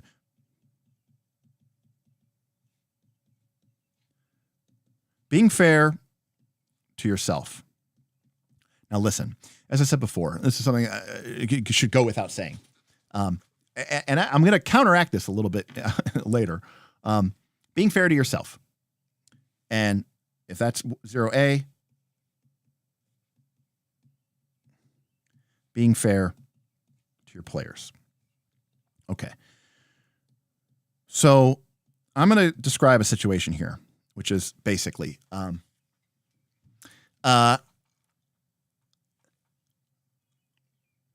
There's a lot of stuff on the internet that, you see these GMs who are, there's massive martyr complex, and they are, sacrificing themselves, talking about how much they hate this game and how much they hate this campaign and how much they hate their players or whatever all this other stuff is. You need to be fair to yourself, and you need to find a solution, whether that involves you not running that game, you leaving that game and running it for different people. You need to take care of yourself. Okay. It's nice to think that, our friends, our loved ones, our spouses are going to take care of us, but they're not. The only person who cares more about you than you should care about yourself is your dog. All right. That's the only person in the entire world. I promise you. Okay. I promise you. So you need to take care of yourself. You need to be fair to yourself. But now I'm going to say something that I think is important too, which is, when you agreed to run a game, you entered into an understanding and a contract with your players as well. And you need to be fair to them, because not all players are terrible and horrible as you may. And a lot of times it's just based off of your perception of your biases and your, your trauma, your shit. And so, if you've been running a game for years or months and you decide, I can't take it anymore, I'm quitting. Okay, great. You're taking care of yourself, but you are being a dick. You're being a dick. And you need to consider that sometimes, I know this isn't a popular thing to say, but as a GM, sometimes you got to just suck it up. You got to be fair to your players. You owe them too. You're not God's gift to the gaming world because you chose to sit behind the GM screen. Sure. You have some extra responsibilities. Sure. You might get to make the call, but that does not make you immune, above shitting on other people. In fact, you have to own up to that as well. So, I think I see a lot of advice on the internet, which just treats GMs like they should be put themselves up on this pedestal. And I'm saying you should take care of yourself. I am saying that, but don't blow it up your own ass so much, where it's like mediation means my players are being unreasonable because they are daring to defy me. Go fuck yourself. Like that's like a shitty attitude to have. I'm the game master. You know how much money I spent on this game? Do you know how much time I spent preparing for this adventure? No, and I don't fucking care, and neither do your players. You didn't have to do that. Go do that. You chose to do that. So if you put yourself into that situation and you made certain promises or pledges or guarantees, then it's on you to sort of live up to that. That's part of the social contract. Now, I think, it's like a job. And, you have the right, to quit at will. But most of the time, the right thing to do, the responsible thing to do, the professional thing to do is, if you are dissatisfied with your job, you put in your 2 weeks notice, or you say, hey, I want to move. I want to change positions. I want to change roles. After I finish this project, I think I'm going to, put in my resignation. But I don't want to leave you hanging. Right. And so that's what a responsible adult does. All the people, the players and the GMs, need to stop being babies. If you can do that, you'll be well on your way to, sort of having a strong mediation skill set. All right. Yeah, exactly. Shadram, the GM is not the main character. Get over yourself.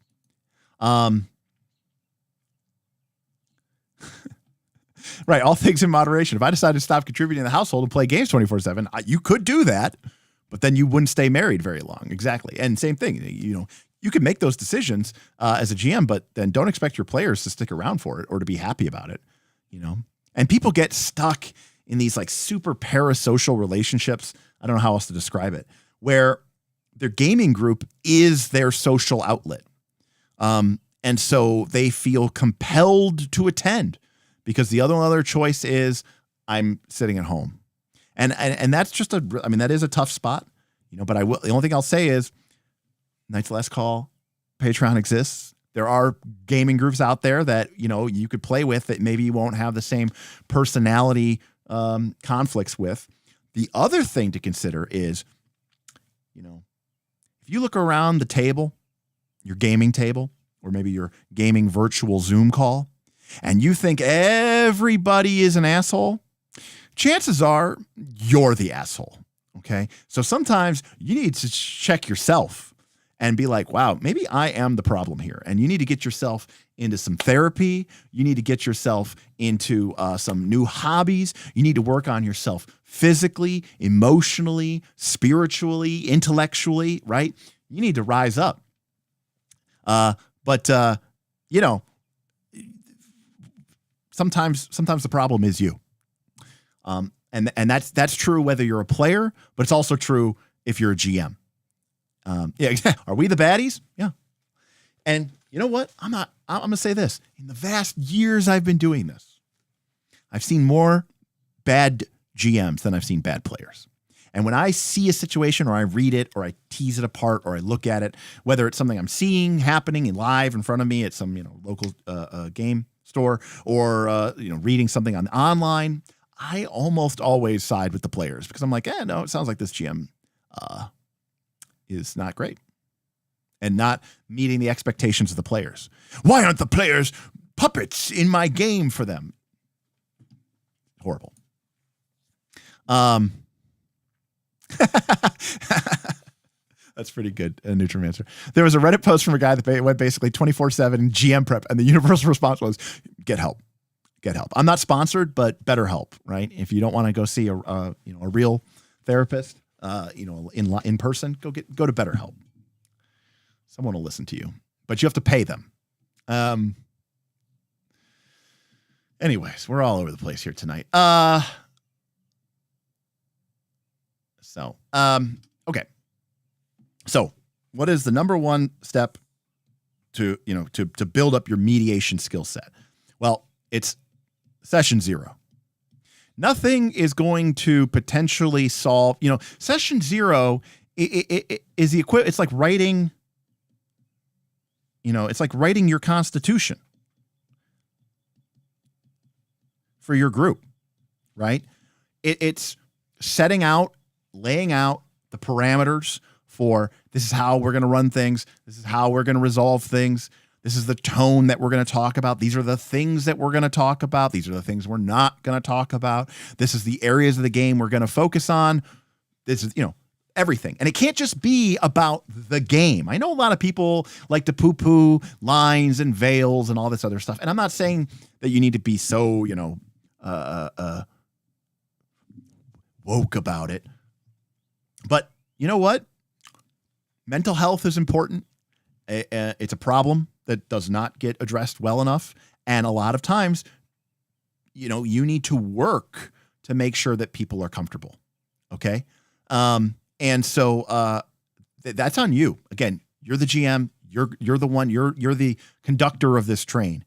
And so it's important to tease that out of people and make sure that they understand that they have an ability and a voice to be heard.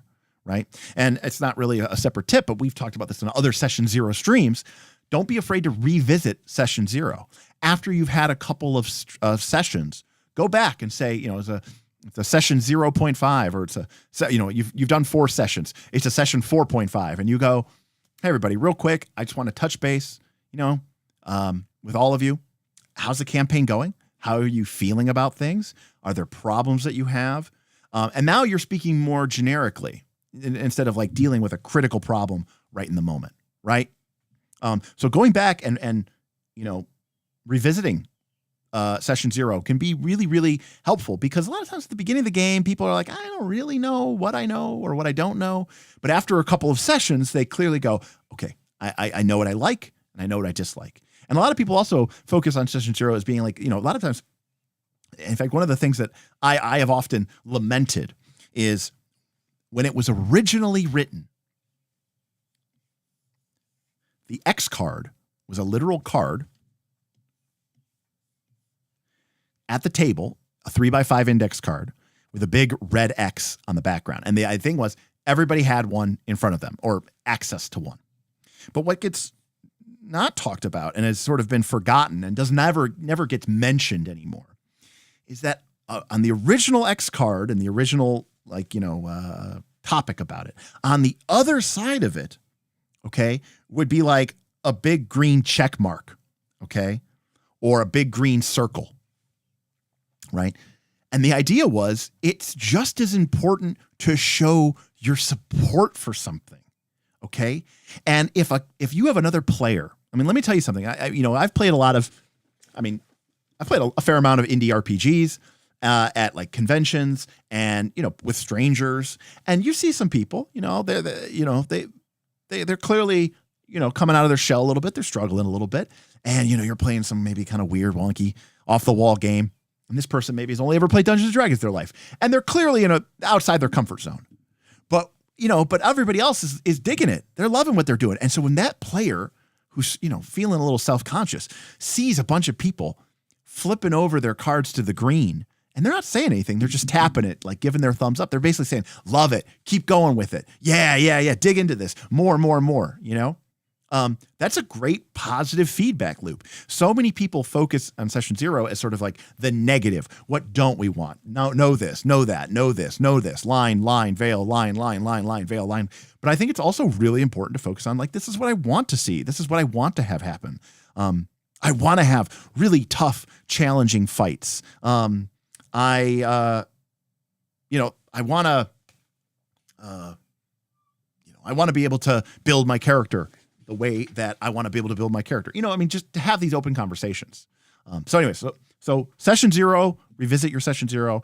I think is like ground rules for being able to mediate well and develop your mediation skills.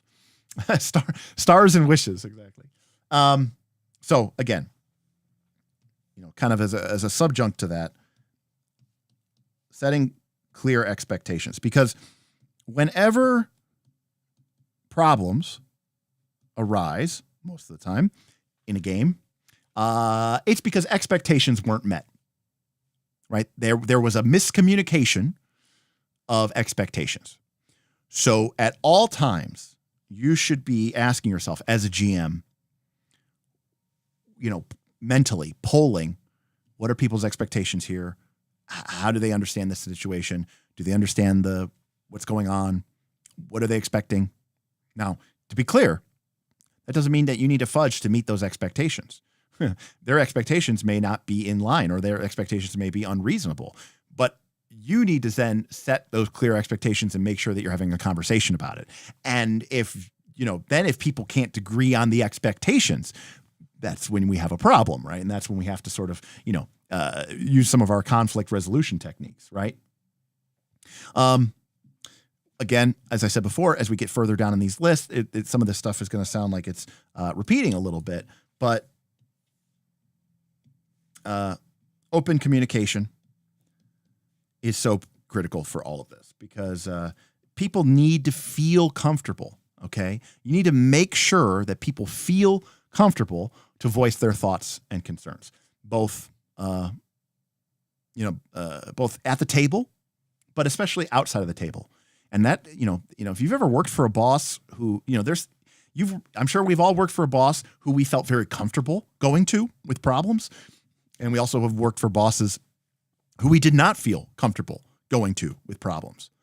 And, I'm not a psychological expert on any of this stuff, but, I think we all know what the difference is between those two.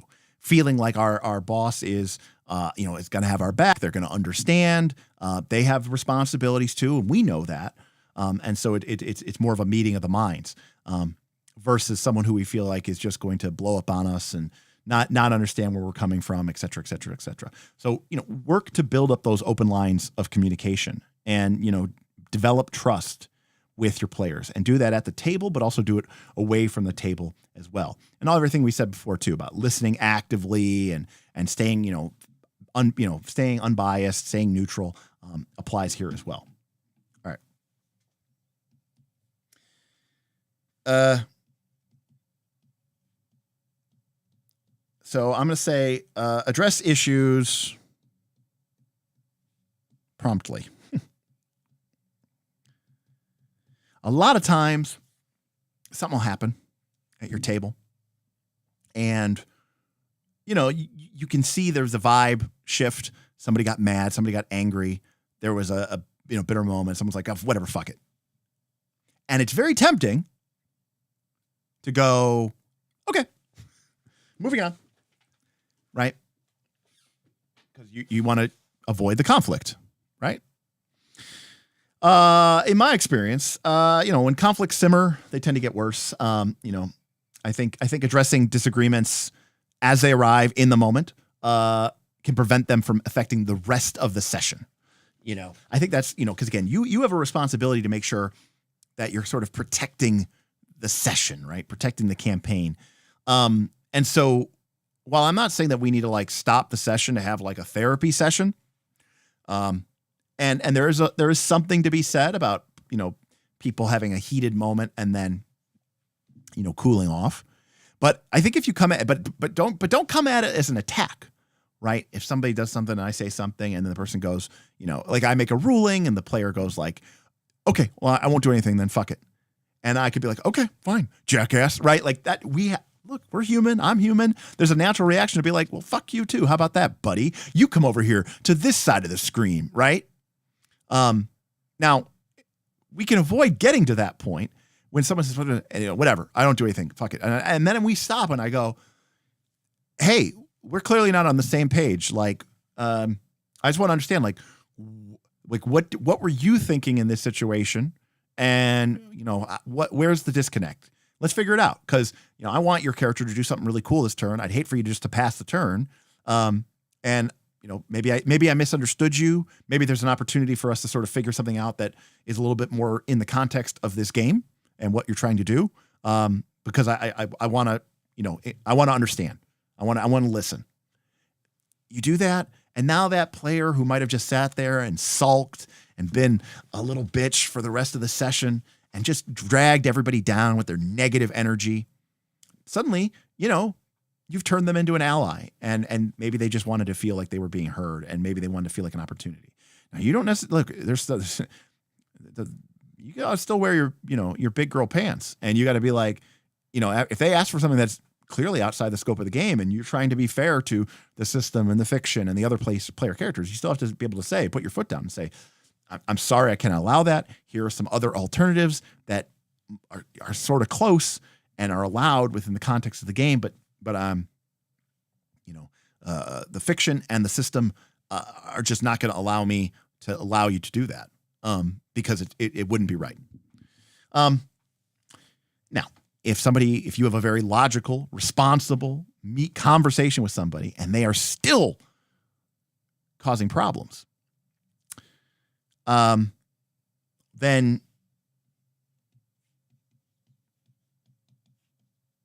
don't be afraid to have tough conversations. But do it away from the table. Maybe even do it after the session, maybe the next day, when they've cooled down a little bit, and then you come into them and, you give them we have to talk. We have to talk. You have to give them that, and you have to have that conversation. We've all had that conversation, right? With a boss, with a former partner. We need to talk. And it's tough. It's a tough conversation. But don't sit in the chair if you're not willing to make, the adult decisions. Don't sit behind the screen if you're not willing to make the adult decisions. Somebody has to be the adult in the room, and it's going to have to be you. So now, tough conversations don't have to end in, and you're banished from the dojo. It doesn't have to end that way. But, it can be your behavior was unacceptable. I'm wondering, do you even want to be part of this campaign? I think you're a great player, but maybe you're not a right fit for what we're doing here. I think your character is really problematic and makes everybody else feel bad. And then you're an ass about it. You just got to be honest with people. Whatever that situation is or whatever that conversation is, you have to have that tough conversation. And, maybe if someone's in a really having a tough spot, and you could say, I understand that. And then you have to make a decision. maybe someone's going through a lot and they really need this game. So on one hand, you're like, wow, I really want to help out this person. On the other hand, you have yourself and 3 or 4 other PCs experience to consider as well. Is it fair to them that everybody has a shitty time so that, your buddy who's really going through it has a place to, I don't know, vent on other people? No. And that's where you have to have that conversation with that person and say, it's not fair that look, I understand you're going through it, but it's not fair that you're taking it out on me or the other players. You're ruining our night with your antics and your bad behavior. And I don't think that's fair. I know it's not fair. It's probably not fair to you, but I know it is not fair to me and to your fellow players. And it bothers me when you disrespect yourself, but it is unacceptable when you disrespect me or the other people at the table. So you need to make a decision. Do you want to commit to acting better, or do you want to find another game to play in? Because it can't be both. And that's it, right? You lay it out and you stand up for yourself and you have that tough conversation. And again, despite what I'm saying here, I hope it is clear that I am encouraging empathy.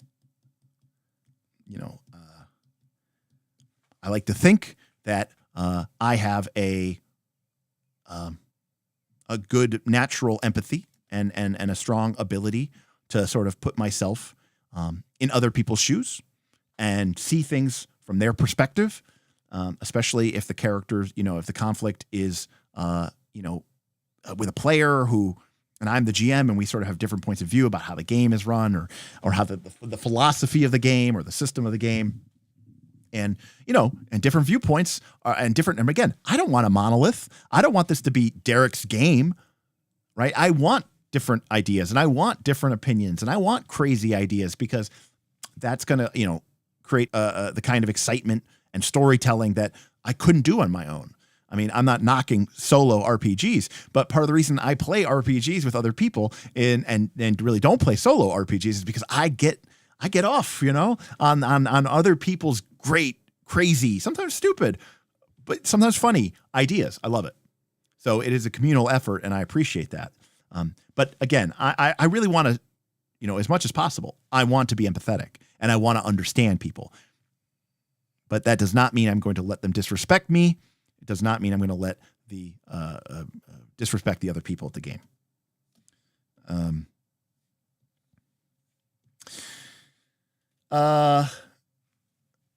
Let's see here. Trying to think what other. I saw this mentioned. I didn't really write this down, but I'll add this for posterity's sake. This is not my clue. Someone else had this in the thing here, which is like, cool off if you need to. I'm just not a cool off type of person, but like if things reach a fever pitch and maybe it's not the best idea to deal with things right in the way, you just say, all right, listen, this is crazy. All right, everybody just take a break. Everybody take a break, 15 minutes, go get something to drink, go smoke something, go hit something, go drink something, get on your phone. Just let's get up from the table. Let's stretch around. Let's get outside, get some cool air.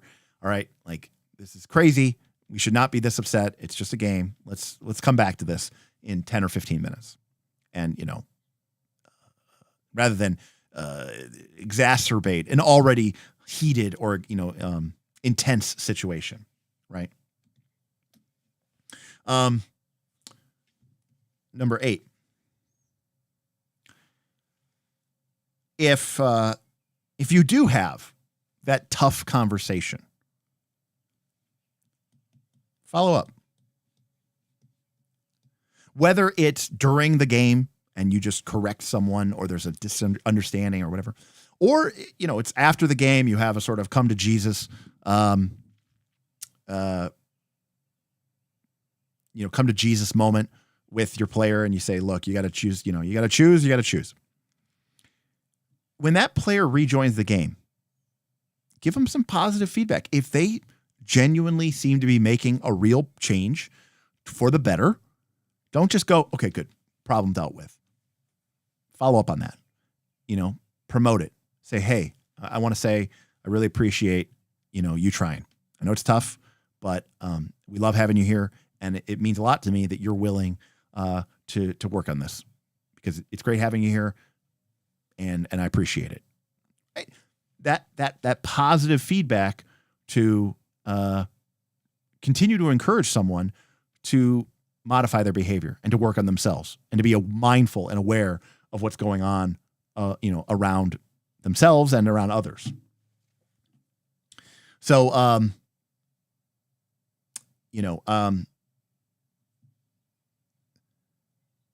think that's really important. Now, this last one may sound a little strange, but I threw it in here at the end. It's not really, it's more like a bonus tip.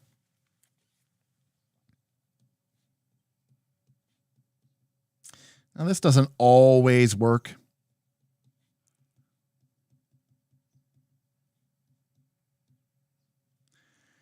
This doesn't always work. But I have found one of the best ways to promote intra-group harmony. So this is about the players themselves. Now, this doesn't work for every game, of course, but if you can get the players grouped together in seeming joining up to take on the dungeon master, I have found this to be the absolute pinnacle of keeping a group from having intra-party bickering. So again, this is kind of like a weird thing to end it on, because these were just ideas that I had thrown down here, and just from my own personal experience. Now, when I say us versus them, I'm usually talking about D&D or Pathfinder 2, right? Where a challenge-based game, a game where you're setting out challenges, and the players are trying to beat your challenges. Okay, what's the best example of this? Now, look, I'm not here to kill the players. I'm not here to save the players. I'm just here to do what I want to do. But like when the players, hatch a plan together and it beats your monster or whatever like that, you could be like, guys, that's great. Awesome. Yeah, no, that guy's totally dead. You could do that. Okay, you could do that.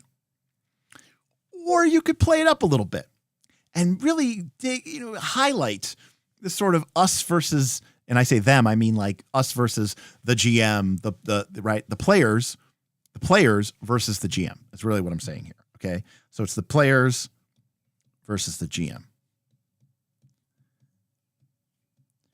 This is where you go, you crazy sons of bitches. Every time I think I'm finally going to get the drop on you, it's like, oh, the cleric comes in. The cleric has this spell, and that's going to allow the rogue to just do the thing. And it's like, I can't possibly win. Anytime you guys get me, anytime I think I have you guys beat, it's like you pull something out of your ass. All right, well, okay, yep, no, fine, yes, defeated, beaten. All the treasure is yours. Experience rains from the sky. Now, am I hamming that up a little bit? Yeah. I am, I'm playing into my role as sort of the heel, and that's going to create this sort of unity amongst the players that's going to sort of drive them together. And it's going to kind of keep, I would agree with number 9 if 4 out of 5 times the GM didn't follow up by banning sneak attacks or something. Well, that's a separate problem. I mean, but you're the GM. You can do whatever you want to do. Now, again, remember, I'm not actually trying to defeat them. I'm not actually trying to win. Now, yeah, my job may be to challenge them. But ultimately, if I'm challenging them and they're using the rules of the game to destroy me, wouldn't that sometimes come off as being salty and undermine the player's experience as they feel guilty of it? It's why it's a very delicate balance, Tachi. I'm trying to think of you kind of have to do it with a grin on your face, like it's, I don't know how, it's like when somebody, it's like when somebody beats you, like, I don't know, like you're playing, I don't know, Like you're playing tennis or something and you don't care if you win or not, but somebody is really trying their hardest and they beat you. And you just kind of go like, like if you were just like, yeah, I don't care. I don't care that you beat me. This game didn't matter to me at all. I kind of wasn't even trying. That's true. And you're not really being negative, but you are stealing something from that player because they were trying really hard to beat you. Right. And they did. And so, you gotta ham it up a little bit, right? Even though you don't actually care and maybe you could have beaten them easily, but to tell them I didn't care is to sort of dismiss them and make them feel like their accomplishment was for nothing, you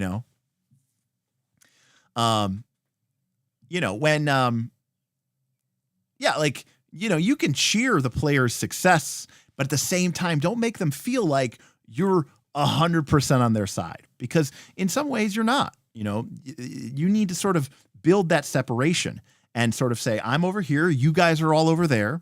And as long as your players, as long as they're sort of feel like they're working together, like they're in a conspiracy against the game master, I find that in my experience, that has really resolved a lot of the sort of intra-group, intra-party problems that we get into.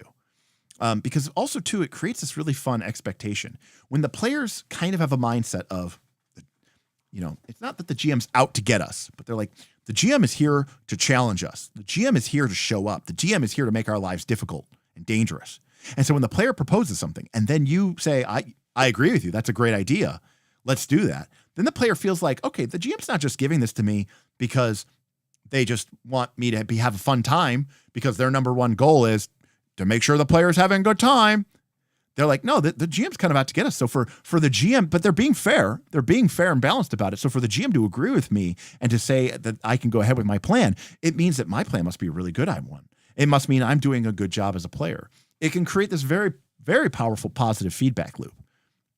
When the players are in a mindset of, not that you're the enemy, but that you're the opposition.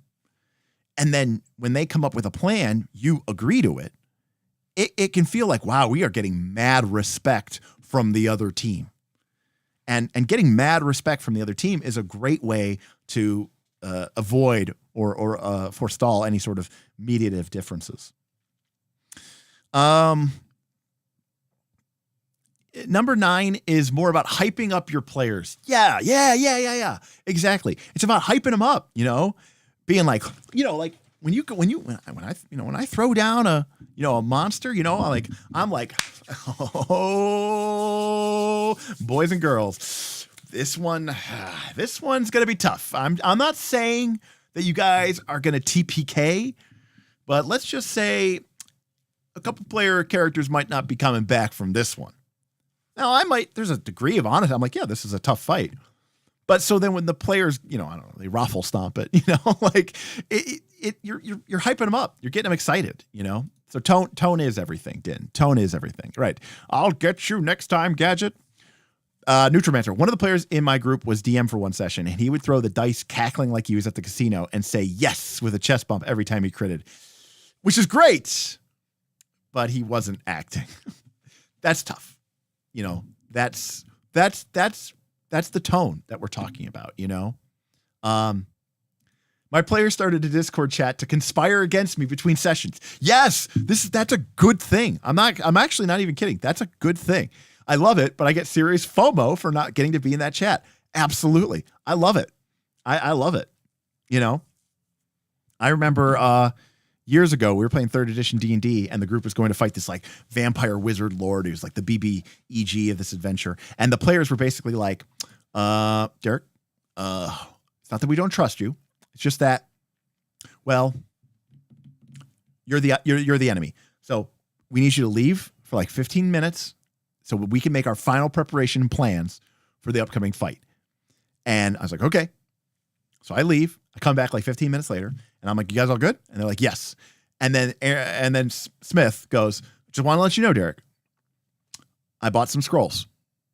Legal. Had the money for them. And I have the receipts, basically. But I can't tell you what they are. And I'm not going to tell you what they are. You just have to trust me that I wrote them down. They're on this piece of paper, but I can't show you. And you can't know what they are because, well, you're the opposition. And, and it was like, and I'm like, yes, this is perfect. This is exactly what I want. I want them to feel like this is their challenge and that they're going to own it. Like I'm not giving them the win, right? They're taking the win. They're earning the win. Because that feels good, especially when it comes from a place of truth, right? So, yeah, conspiring against the GM is my favorite pastime. Exactly. Now, again, I don't want them to actively feel like I'm trying to ruin their game. And again, I maybe this is a very subtle thing and I'm not doing a good job of explaining it. But, at no point do I feel like my players feel like I'm, being unfair or being capricious in my judgment. They know that I'm going to try to be fair and balanced, but they also know that my role is to challenge them and my role is to be their opposition. Okay.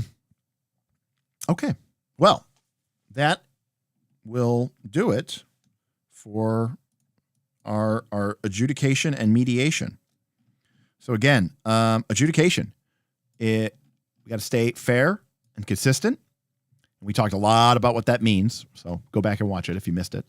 But know the rules. Again, a lot of these are starting to sort of integrate prior tips into them to sort of make them better. Keep notes, write down rulings, try to help yourself out by being consistent. Don't just always try to keep it up as stairs in your memory. Encourage players to give their input, let them be heard, but decide quickly and move the game along. Be a fan of the PCs when in doubt. They're the main characters, not you. Practice. Remember your rulings. Practice makes perfect. You're not going to get it right. You got to spend some time doing it. Stay neutral. And try not to don't try to feel like you're being like your adventure's being destroyed or they're trying to fuck you over.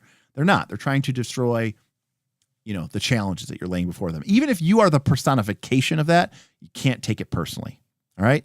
And then for mediation, we talked a lot about this, but you do owe it to yourself to not be a punching bag, but you also have a social responsibility to your players, and you can't just flake out on them just because you're like, I'm just not feeling this campaign, and you guys are just not really doing it. I know you guys have been playing this for like 8 months, but I'm done. Like that, you're being a dick there.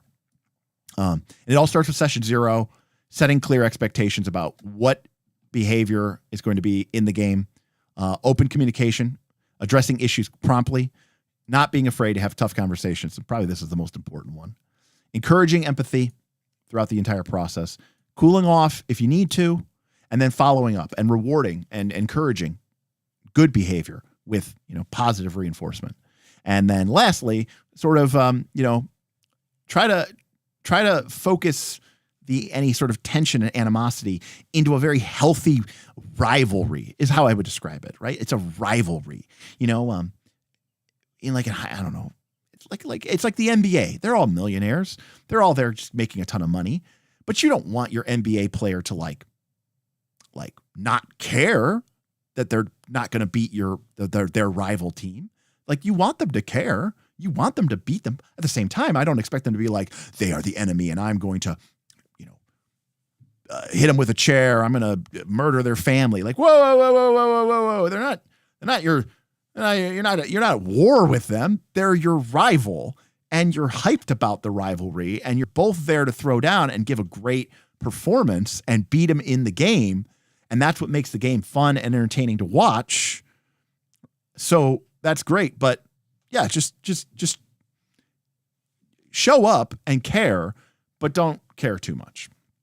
That's what I was saying. All right. Well,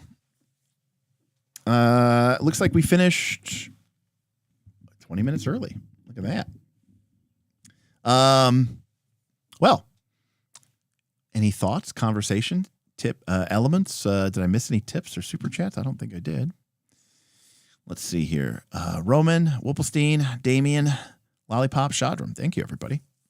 Well, you get me for another 20. Now, remember, this is an action-packed week. We streamed on Tuesday. We're streaming tonight.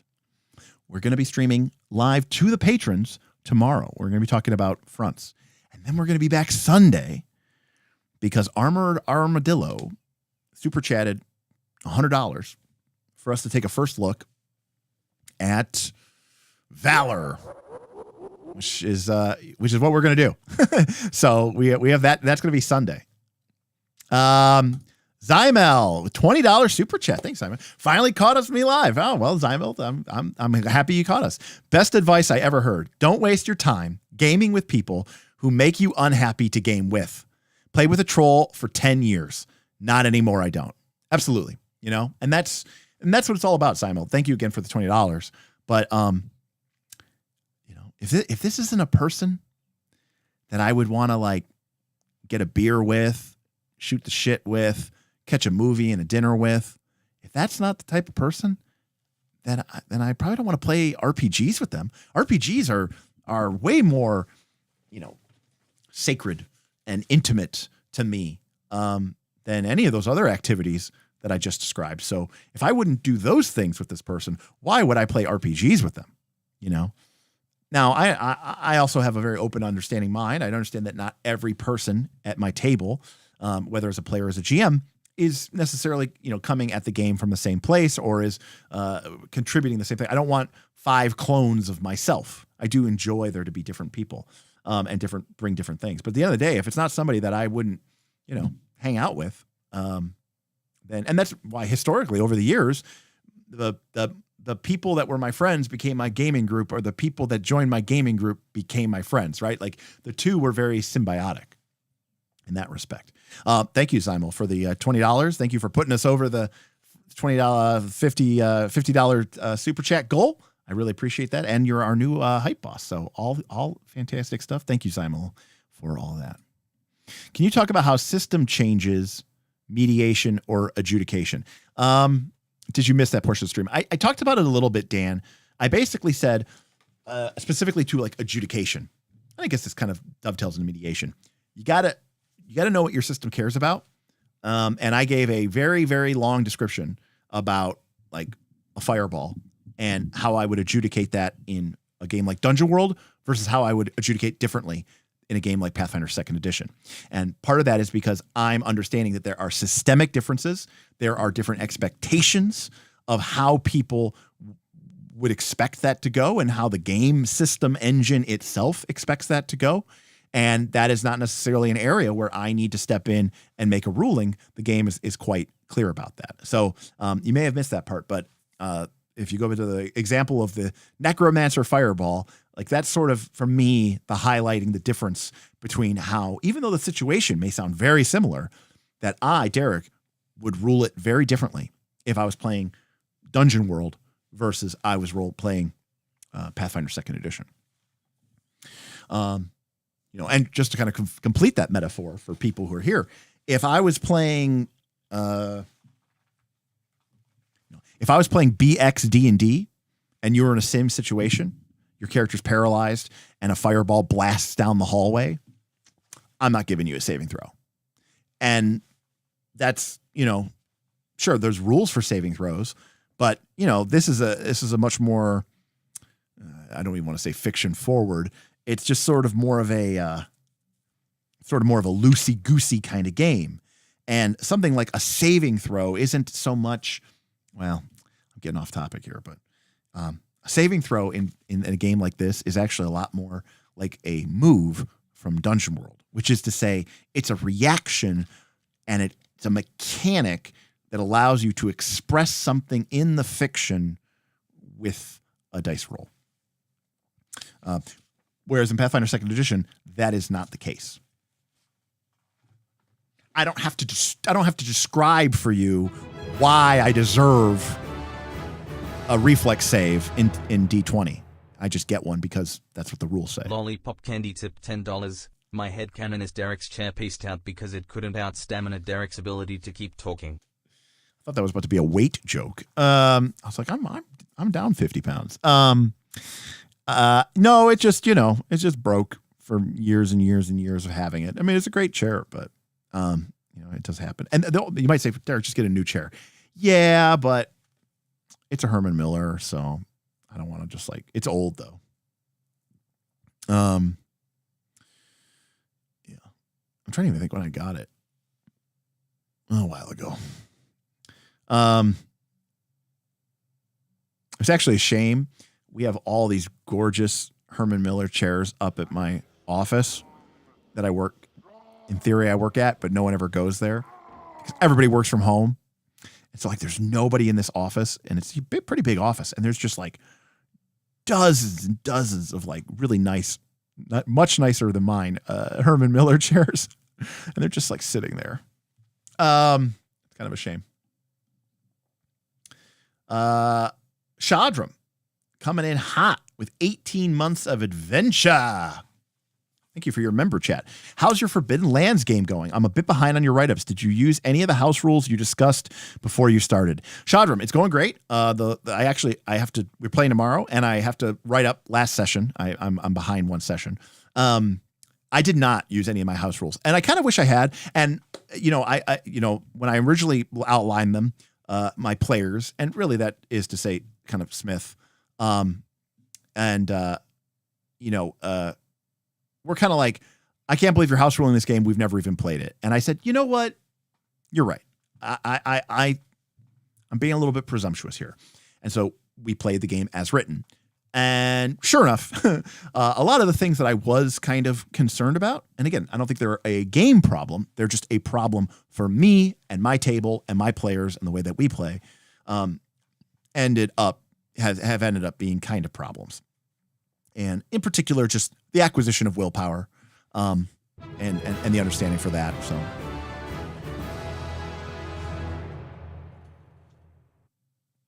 GM Scott tipped $25. If you haven't got your back, you haven't got anything. I mean, that is very true, GM Scott. Thank you for the $25. Mr. Smith is he's undergoing some PT for his bad back, and I am just very thankful that mine. And this is the reason why I don't deadlift anymore, because I appreciate my back. Again, luckily I obviously I stream. I work at a data scientist coding. So I'm in a chair, a lot of the day. And so, I think spending a little extra for a good quality chair is worth it. Now, don't get me wrong. I try to get up a lot. I take my dogs for walks. So I'm definitely getting up. I'm never sitting in a chair.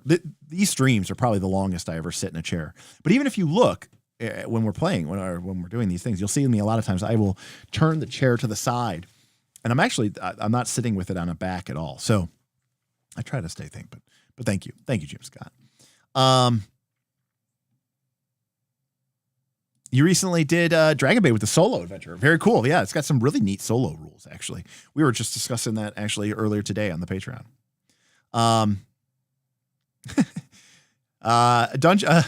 Dungeon World save versus Fireball is getting out of the way. Pathfinder 2nd edition or 5th edition Fireball save versus Fireball is just standing there and taking it, but taking less damage for no particularly good reason. And GM Scott is correct. You just bought you bought the same one. That's actually nice. They have some new ones that are really, really nice. I should probably, maybe I will, instead of fixing this broken one, I'll just upgrade. I don't know. We'll see.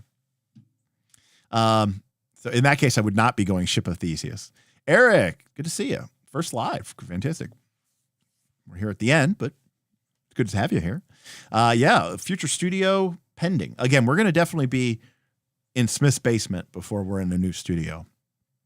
Don't get me wrong. I'm having fun playing EverQuest with Bob and Smith, but we're only getting like 30, 35 viewers when we do the live stream.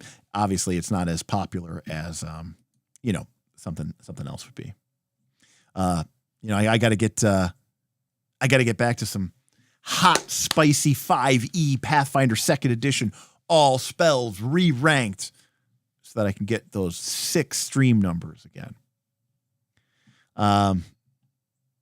Yeah, exactly, Lance. Druid needs to fish to cast spells. Exactly. And I get it. Like, I get what the game is trying to do with that, but I'll be honest with you, George, not my favorite mechanic. And again, I thought that before we ever even played Forbidden Lands, and I kind of tried to maybe propose a change to it, but there was kind of some poo-pooing from the powers that be, from Bob and Smith. But I think I'm vindicated because I think it is kind of silly, and kind of off the point. Deadlifts are spooky. Anytime I've basically, not saying that deadlifts will hurt you. I'm just saying every time I've really hurt myself, it's from a deadlift. Sounds like the same as my route. Turns out carrying water and food and arrows is a lot of weight for some characters without increasing them per die size. Yeah. Beowulf had a really good idea, which was have water, food, torches, and arrows each take up one unit of encumbrance. Sorry, we're talking Forbidden Lands here. But limit water to a max of D6, limit food to a limit of D8, limit torches to a limit of D10, and limit arrows to a limit of D12. And I was like, oh, that's kind of cool. I actually really like that. That's really nice. I actually don't know what Pilates is. Is it yoga? Is it just yoga? I don't understand. KC, at the start of COVID, my work let us go in and borrow $1,000+ office chairs for a few weeks because they thought we'd be back so soon. It's still in my house and no one has asked for it back. Finders keepers, buddy. That's swick. That's awesome. That's fantastic. Unfortunately, when I started working for my current company, they had already left the office. Like I started working for them in 2021. And so like they had shut down the office in 2020 and like nobody had really come back. So the office was like in this weird, like neutral fugue purgatory state. So I didn't get any opportunity to really like to move on that. When our office closed, we were allowed to go get our chair. I love it. Yeah, I'm willing to bet that maybe they did that. I don't know. I wasn't working there at the time. Yes, I've heard the same thing said about the wheels, the tires on your car. You know, that you have all this technology and all this other stuff, but at the end of the day, it's like, 4 patches of like a couple square inches that actually connect you to anything solid, and that you should not skimp on your car's tires. I've also heard the same thing about beds, chairs, and shoes. And I should note, I have a very nice mattress. I have very nice shoes. And my chair, well, it used to be very nice, and now it's just old and broken. We're all over the place here tonight. Play Fortnite if you want the gaming views. No, I could never do that. I don't know how people play video games and stream. That just seems crazy. Yeah, half of the people who are watching are playing with us. That's totally accurate. Yeah, that sucks. That's painful. Strike, the RPG, the first look. That might have been one of our worst performing streams of all time. Actually, the worst performing stream of all time was, in terms of views, was it Girls by Moonlight? I don't remember what it was. We've had some stinkers, but you know what? I love them. It's fine. It's good. Core strengthening. Yeah, my core is not strong. Did anyone win bingo? They did not. We had 2 people get really, really close. So we're going to do another bingo next Tuesday. And the 2 people who got really, really close are going to get to start with the free space, but also with the 4 corners pre-marked. So that's their like advantage, for almost winning. But we have a bunch of stuff to get away. Actually, GM Scott here in chat has donated a bunch of stuff to the Knights of Last Call.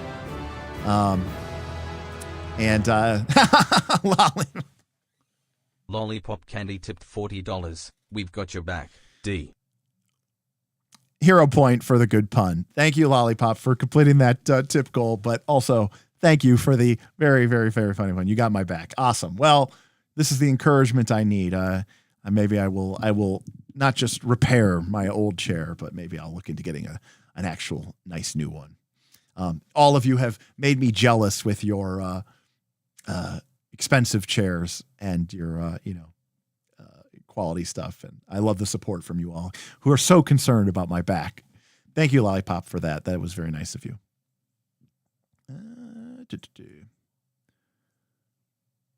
Street Fighter by White Wolf. I don't know if we have not done a White Wolf game ever on this stream. I want on this channel. I don't think so. Oh, cool. You got your stream. Excellent. Yeah. Mind blown. Won a contest and won a copy of our one of a copy of the world's greatest GM screen. So I'm happy you got it. I sent some stickers along too. Mind blown. Hopefully you enjoy those. Yes, Boothby. So GM Scott, Boothby both donated a ton of games that they didn't want anymore or taking up too much space or they had extra copies of. Whatever the reason is, they could have sold them. They could have done whatever what they wanted to them, but they donated them to the channel. And now they're sitting in my garage, waiting to be given away, and will probably end up costing me hundreds of dollars in shipping costs. But you know what? That's why we're here, so that I can make some money and give it all back to you. Thank you.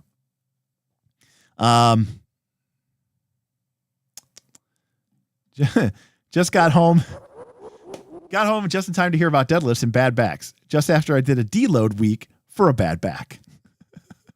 Yep. They're brutal. I've sworn off deadlifts. I'll do RDLs. I'll do single leg, single leg dumbbell extent, that type of stuff. But I don't think I'm going to do heavy deadlifts. Maybe with like a trap bar or a hex bar, so I keep the weight, over my center of balance. But like doing it bar out in front, whether it's sumo, classic, I'm not gonna. Yeah, I've just fucked myself up too many times doing it.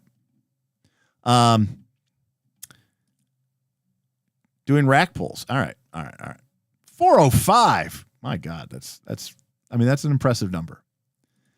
I swear to God, if you do White Wolf and not Chronicles of Darkness, I will snap. You know what, Damien? If I do White Wolf, you know what I'm going to do? I'm going to do like first edition Werewolf the Apocalypse. That's what I'm going to do. I'm going to do old World of Darkness. I'm going to do Vampire the Masquerade, green cover. I don't even know where it is. It's somewhere here. Just to make you snap. Of course I would, but has that ever stopped me before? Yeah, it's a great, to be fair, the design, it's a little underbaked. I'll be the first to admit that the editing is a little all over the place. Some of the writing is a little like hard to follow and parse, but it's a very good idea and design, and it should definitely be iterated upon. You should look into getting some merch with your silver tickets. You should, Jekyll. That's what our patrons get with their higher tier Patreons. You get tickets, and you can use those tickets to get merch and other exclusive items as they become available. We still have about 30 or so, maybe 35 KOLC, our black KOLC shirts. It's going to be June already, so I don't know if I'm going to be able to do it, but I really do want to try to get some shirts made for Origins. Shh. I don't know how much it'll cost, but I do want to get some shirts made, I think, for Origins. We'll see. Okay. So see, GM Scott being very intelligent. That's why he gave them to me, so that I would pay for the shipping and he wouldn't have to pay for the shipping. And it just happened to be nearby. I mean, these are like some clandestine drug deals of gaming books, hundreds of pounds of gaming books being transferred between trunks. Like when we're at Gen Con or when like GM Scott is moving through the Cleveland area. Sounds like a hell of a stream. We covered a lot of ground, and I don't know. I don't think I did anything hot take-ish, but I was very blunt with some of my advice, and we finished early. Yeah, exactly. Clandestine car swap. We totally did that. That was awesome. All right. Well, it's 9:00. Again, I have we're going to be streaming tomorrow just for the patrons. We're going to be talking about fronts and how to convert Sunless Citadel into a front. Should be a short stream because, again, I'm doing it in the middle of the day. So probably going to put it up around 12 Eastern, maybe 12:30 Eastern Standard Time. So pretty early in the day for us. But again, I'm really looking to knock it out in 30 minutes, 45 minutes, just so, it doesn't take up my whole lunch break or whatever. And I actually get to do some stuff. And then we're going to be back Sunday to talk about a game I have no idea about whatsoever, except that I was told it has something to do with anime. So I'm going to try to get Bob to join me and do a dual first look with Bob because, he's into that shonen One Piece anime nonsense. And so, his opinion on the game, I think, could have some more bearing to the standard viewer than mine might. So I will be examining it strictly from the perspective of, is this a good, interesting role-playing game? Is this a good mechanic? And Bob could be like, is this capturing the spirit of the power fantasy, young adolescent, immature teenage boy that is this style of anime? So Casey, if you don't catch it live, I'm going to put it on the Patreon for our patrons to view it as a VOD, either through the Patreon website itself as a video link, or just you can go to our the Patreon exclusive playlist. It'll be published to that playlist. More info on you turning an old D&D module into DW fronts. I don't understand that question, GM Scott. That is what we are doing tomorrow during the middle of the day. Maybe you could explain your question a little bit better, and I can answer it a little bit better. Tim, you know what, Tim, if you're free, I don't know what you're doing Sunday, Tim, buddy. If you want to get in on that, you let me know. You could be like the in between for me and Bob. Bob is the pure fanboy. I'm the RPG scholar, but you could be like the anime scholar. Yeah. It would be Sunday evening. Probably like 7. Exactly. Yes, tomorrow. Yes. Bob's version of does it blend? Can you run up a sword? That's like the litmus test, right? Exactly. That's the litmus test for Bob. Is this appropriate for anime? All right, sounds good, Tim. All right, so yeah, we're gonna just have some. It's one of those weeks where we're gonna be putting out a ton of content, and it's all thanks to our incredible patrons. Again, just super excited to just see how many games are being played each and every day across many different time zones. People playing EU games, people playing Australia, New Zealand games. Some of our North American people are getting up real early in the morning to go play with other people from different time zones. Some people in other time zones are staying up super late to play in North American games. Bunch of campaigns, one shots, people experimenting, trying new games. There's just so much going on. And, Mr. Smith sent Bob and I some preview copies for Northern Reaches Season 3. It's looking really good. So I'm very confident that that's going to be finished here in the coming weeks, and we're going to get Northern Reaches Season 3 launched for our Pathfinder 2 mega campaign. And starting this week, me and some of the other members of the Patreon, like Jackal, Pulf, Edril, have started looking at setting up another mega community game, which is going to be based around Dragonbane. So we found that format is really popular and very fun, and anything that we could do to promote more games being played on the server is A-okay with me.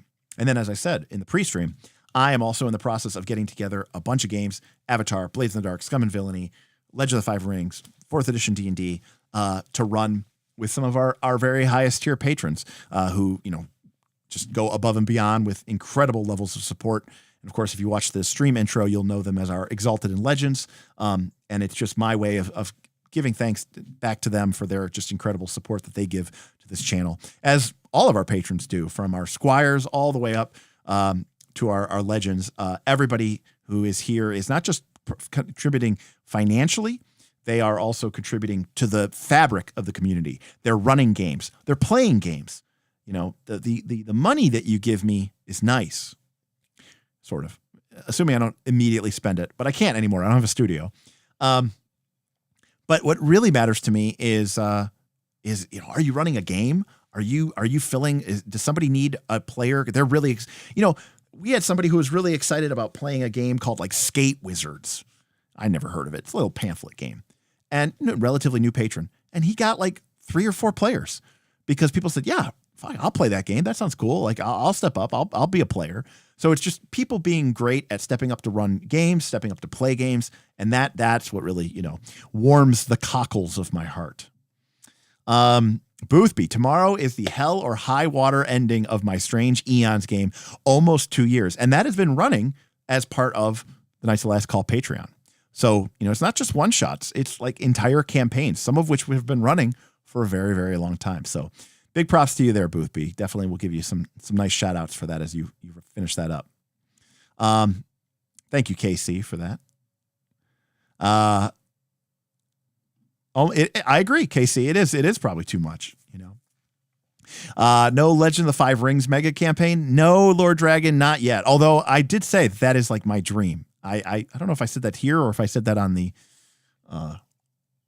Discord, but I do think that I don't know, like some sort of like mega, like almost like the old CCG, where you join a clan and the games or the adventures that are run by all the different game masters are used to sort of score, points or make advancements for your clan. And, it's Scorpion and Crab and Crane and Dragon all trying to sort of like, gain power and enact changes on the world. I don't know how we would do it, but that's how I would want to do it.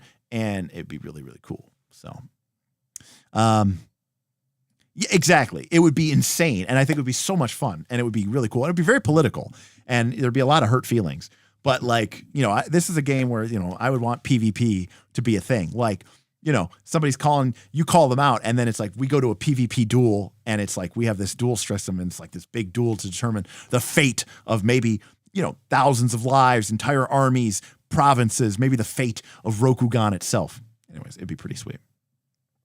So good stuff. Anyways, we'll see. Maybe someday we'll figure it out. In the meantime, we're working on Northern Reaches, getting that launched a little bit delayed.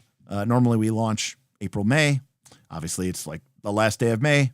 So, the joke has been each year it gets delayed one more month. So like season 1 launched in April, season 2 launched in May, season 3 probably launching in June. But we're going to get that out and we're going to get that campaign started. We're going to get hopefully a Dragonbane mega campaign started. So it's going to be a lot of fun options. Free Market is on TTS. Maybe I can finally review it. It would have to be on TTS. There's too many knobbly little fiddly components for it to not to be TTS. That's crazy that it's on TTS. That's actually sick.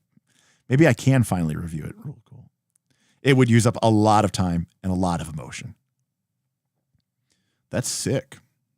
Yes, right. NR is just on a 13-month cycle. Exactly. It turns out it's using the Northern Reaches year or something.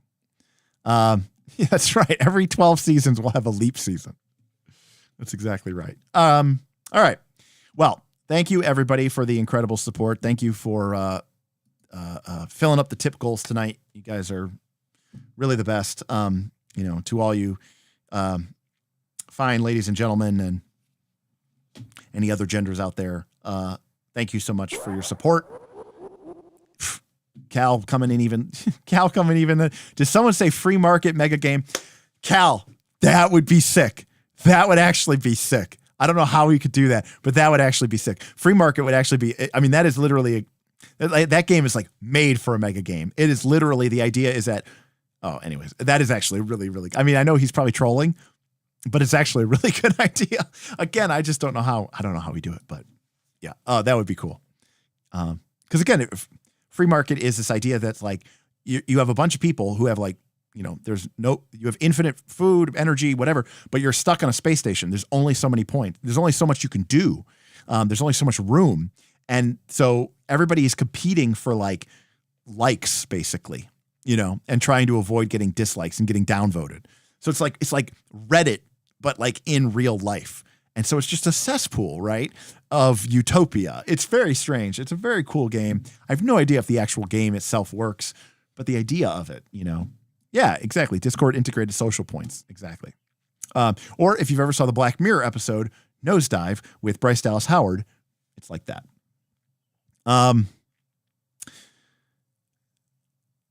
Is that the one where you can respawn, but you have to upload your memories or you lose them? Yes, Tim, that is that one. That is that game. Yeah, like if you die, you just get a new body. You know, like you can hack other people's memories. It's a whole thing. It's very, you know, post scarcity, post singularity, post, what's it called? It's post singularity. Transhumanism. That's the term. Transhumanist fiction. That would be pretty cool as an MMO. Wasn't there an MMO like that? Not Eve, but wasn't there an MMO that was like, was that Anarchy Online? Maybe. I don't think I played AO, but I thought it was. But anyways, maybe that's more dystopian than post singularity. Mike. Mike you, has Mike. tipped $10.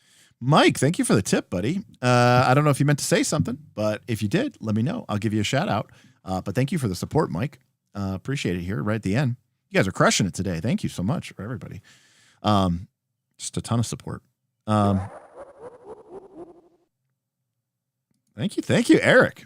Wealth of knowledge, $5. Wow, you guys are being very, very generous this evening. Thank you so much. Yeah, you know, Eric, again, ultimately, I am just part of, you know, the journey like you are, and I'm just trying to share with what I've learned, and we have these conversations, and I learn from you all. I learn from my patrons all the time. I don't put myself on any sort of pedestal. I certainly have some experiences, and you could learn from them, and you could take my advice and say that is terrible. I'm never going to do that, and that might be the right decision. But the important thing is that if I make you think about your experiences as a gamer, then that is what then I have accomplished my goal. So, but thank you for that first super chat. Appreciate it. Free market Northern Reaches. Yes.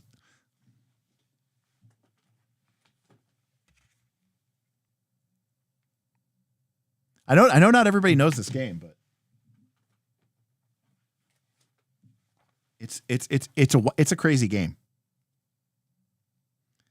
It's a very crazy game. I think the rule book's somewhere else, but here's a character sheet. Let's see if it'll focus. There's a character sheet. There's Censar Clan. What else do we have? Like, here's Betty Holly, whose class is Punk Rock Roller Girl. It's a very weird game.